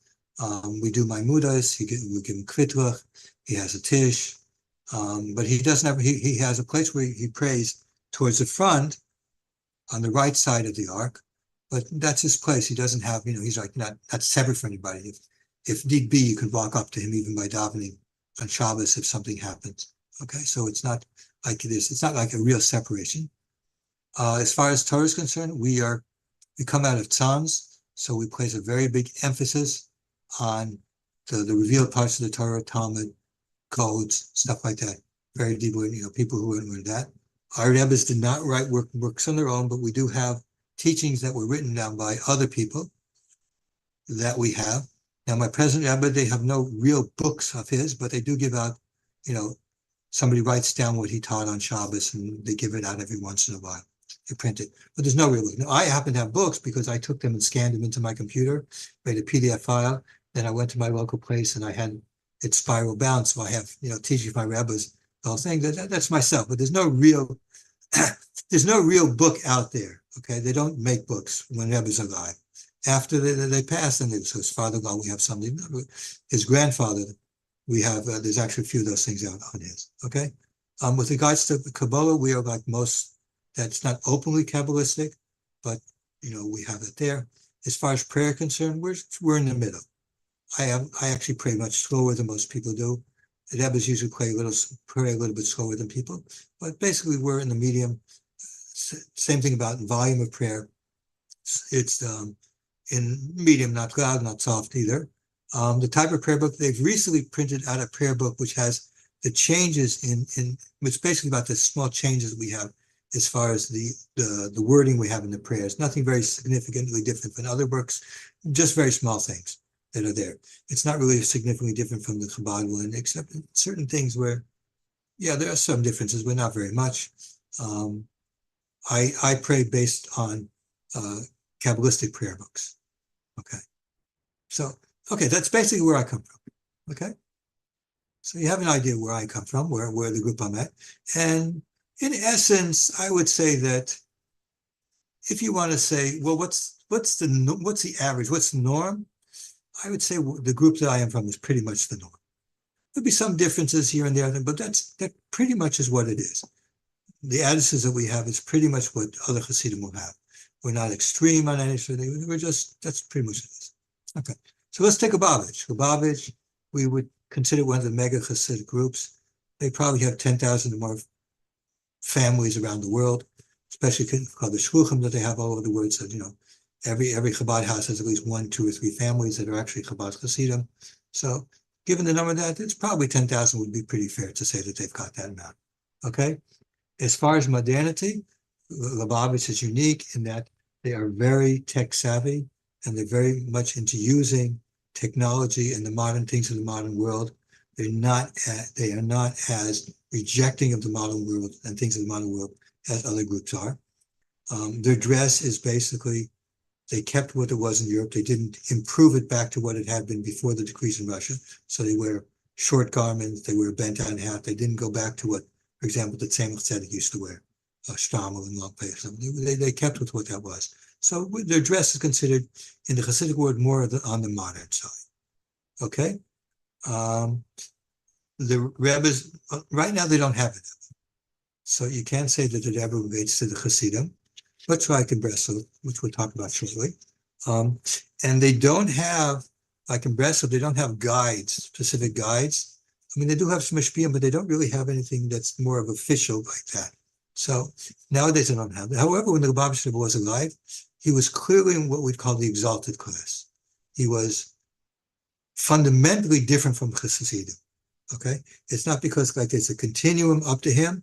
There's like a continuum where Chassidim were, and then there's like a break, and he's above that. Okay, whereas I think that's the best way to explain. You know, in other groups there's like a continuum, and the Rebbe is at like a top. Okay, the Rebbe's at top. In other groups there's a continuum. In the Lubavitch there's a continuum, and it stops, and then the Rebbe is somewhere above. He's exalted. That's what I mean by exalted. He's like somewhere. In Chabad, as it was the custom in Russia and in Poland, prayers are led by a cantor chassid, not by the Rebbes. By Mudas, they certainly don't give any more when the Lubavitcher was alive. I don't know if they did or not. It's possible they did. Kvittel, they certainly did when it was alive. The only kvittel they do now is they go to his burial place and put the kvittel there. For Brangans, they don't have a Rebbe to do for Brangans, but they do for Brangans for people for Brangans all the time.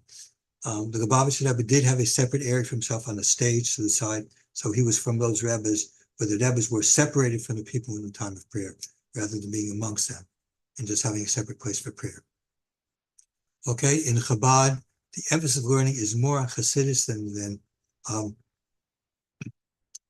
regular learning, while there are many people who are big scholars in learning, but that is not what the emphasis is there. Their Rebbes did write works. The Likutei Sichos that came out are basically works that from his teachings, but he looked over them to make sure that they were correctly what it is. So it's essentially his own writing.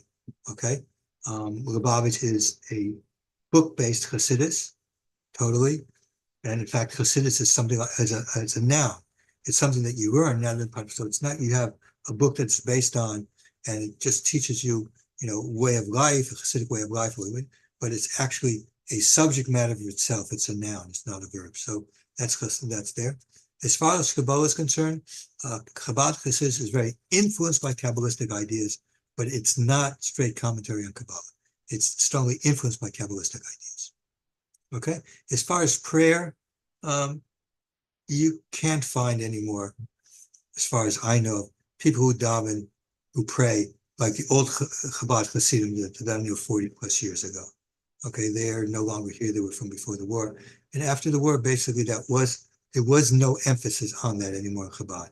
The emphasis in Chabad was more on outreach, and later became more on the Messiah's Mashiach stuff. Okay, so they daven faster. They daven the average speed. They don't daven specifically fast. They daven what we say average. And as far as prayers, I think they're on the more softer side because they daven daven very quietly. And they have their own siddur, which is based on the Ri, which Alter Rebbe wrote at the time, before they had all of the works from the Isaac Luria. So there are a number of minor issues that differ between what he says and what the Ri actually was written in what's called the gate of Kabbalist intentions and prayers. Okay, so let's talk about Breslov. There are a few questions I have about that. Breslov, I believe, is probably a large Chassidus with over 1,000 families. Breslov has an organization which is much different. They don't have a Rebbe. But what they do have is just like Reb Nosson, when Reb Nachman died, Reb Nosson took over. He was like a guide for the Chassidim.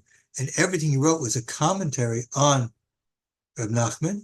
So through the generations they developed, and they have different guides. And everything that these people teach, even nowadays, is not individual, not unique. It's not new. It's explanations and discussions of what Reb Nachman taught in his works, or Reb Nosson also. Okay, so it's very hard to say because these are different groups, and there's a number of groups. I mentioned Rav Yaakov Shefter. There's Rav Kluger. There's also Rav Kramer in Israel. There are a few other ones that I don't really know all the names because I'm not overly familiar. I know in Sfas they have a big community. They have somebody there whose name I don't remember. Okay, these groups. So together, all of them together, the real Breslov probably is in the large category. If it's in the medium category, it's probably in the larger side of the medium category. One of the problems with Breslov counting the numbers is a lot of people just learn Breslov's form, but they don't belong to any of these. They aren't on the guidance of anybody. They just learn it themselves, and so they're basically for themselves. And those who are under the guidance usually don't consider them as being Breslovers because they're not really part of the system. As far as modernity internet, they have the same view as I have, totally against it. You will find some who, again, since they don't have a Rebbe, they don't have anybody who can really say internet's forbidden. They don't really have that kind of thing. So although they predominantly are against it, you will find some people on the internet who are Breslov, who will be out trying to teach Torah to people. I know of a Breslov who wrote a book on the 7 laws, which I do not recommend. As far as dressing is concerned, they dress pretty much like I do.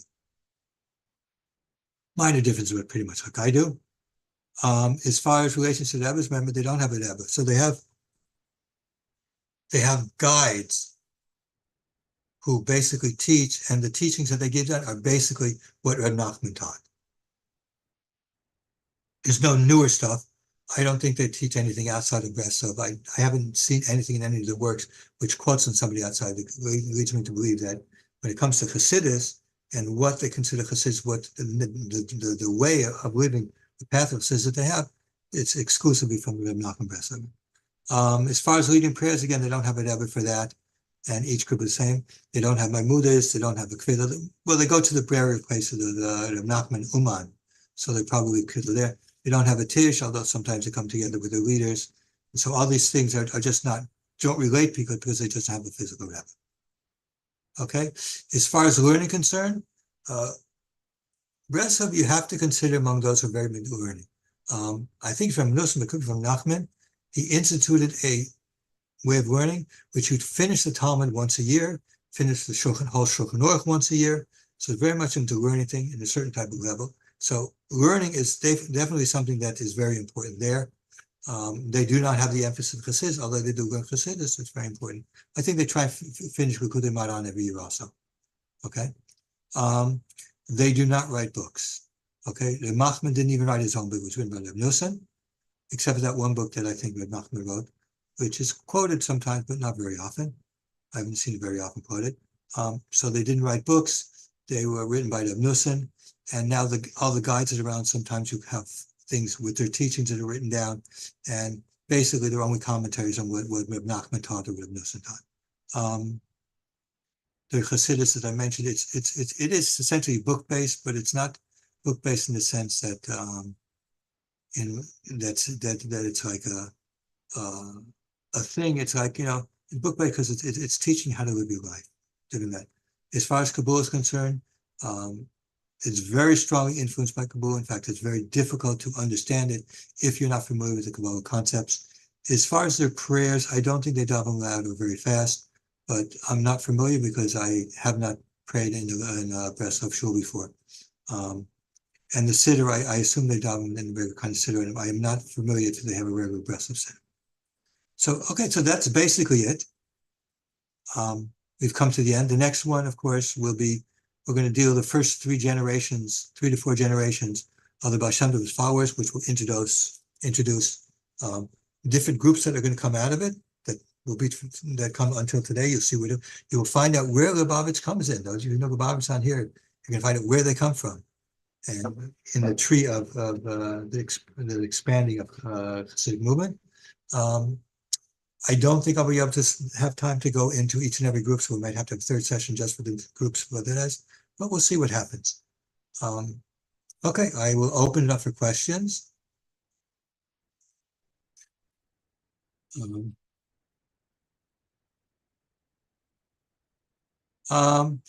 If you can't Anna Grace to come here, I'll answer her question more specifically, but otherwise, I don't want to have the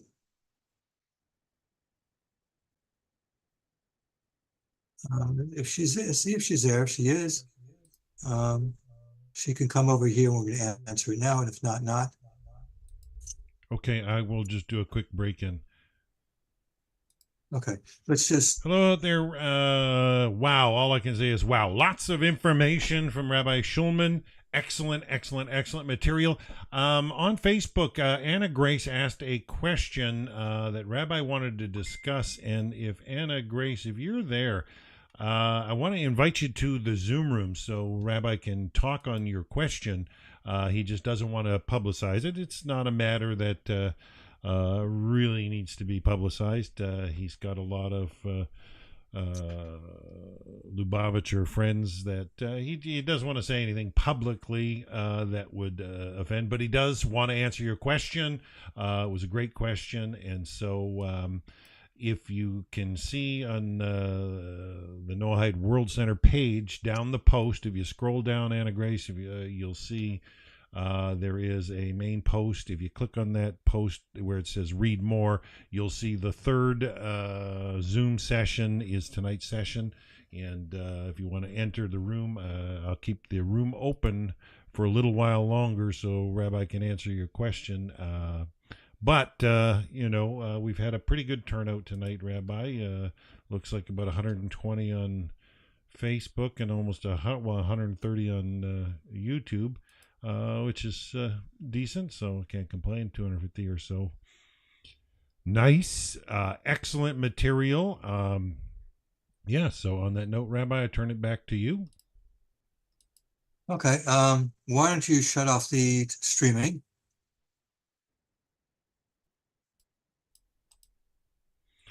Okay. On that note, I'm going to close down the meeting on Facebook and YouTube, but like the Rabbi mentioned, he will Recording try. He's going to stopped. spend some of December. He'll be in Israel himself, so maybe late December we might squeeze in next session. So keep an eye out for that. We'll do a lot of posting in advance. So until then, have a wonderful, wonderful evening, everybody. Bye for now.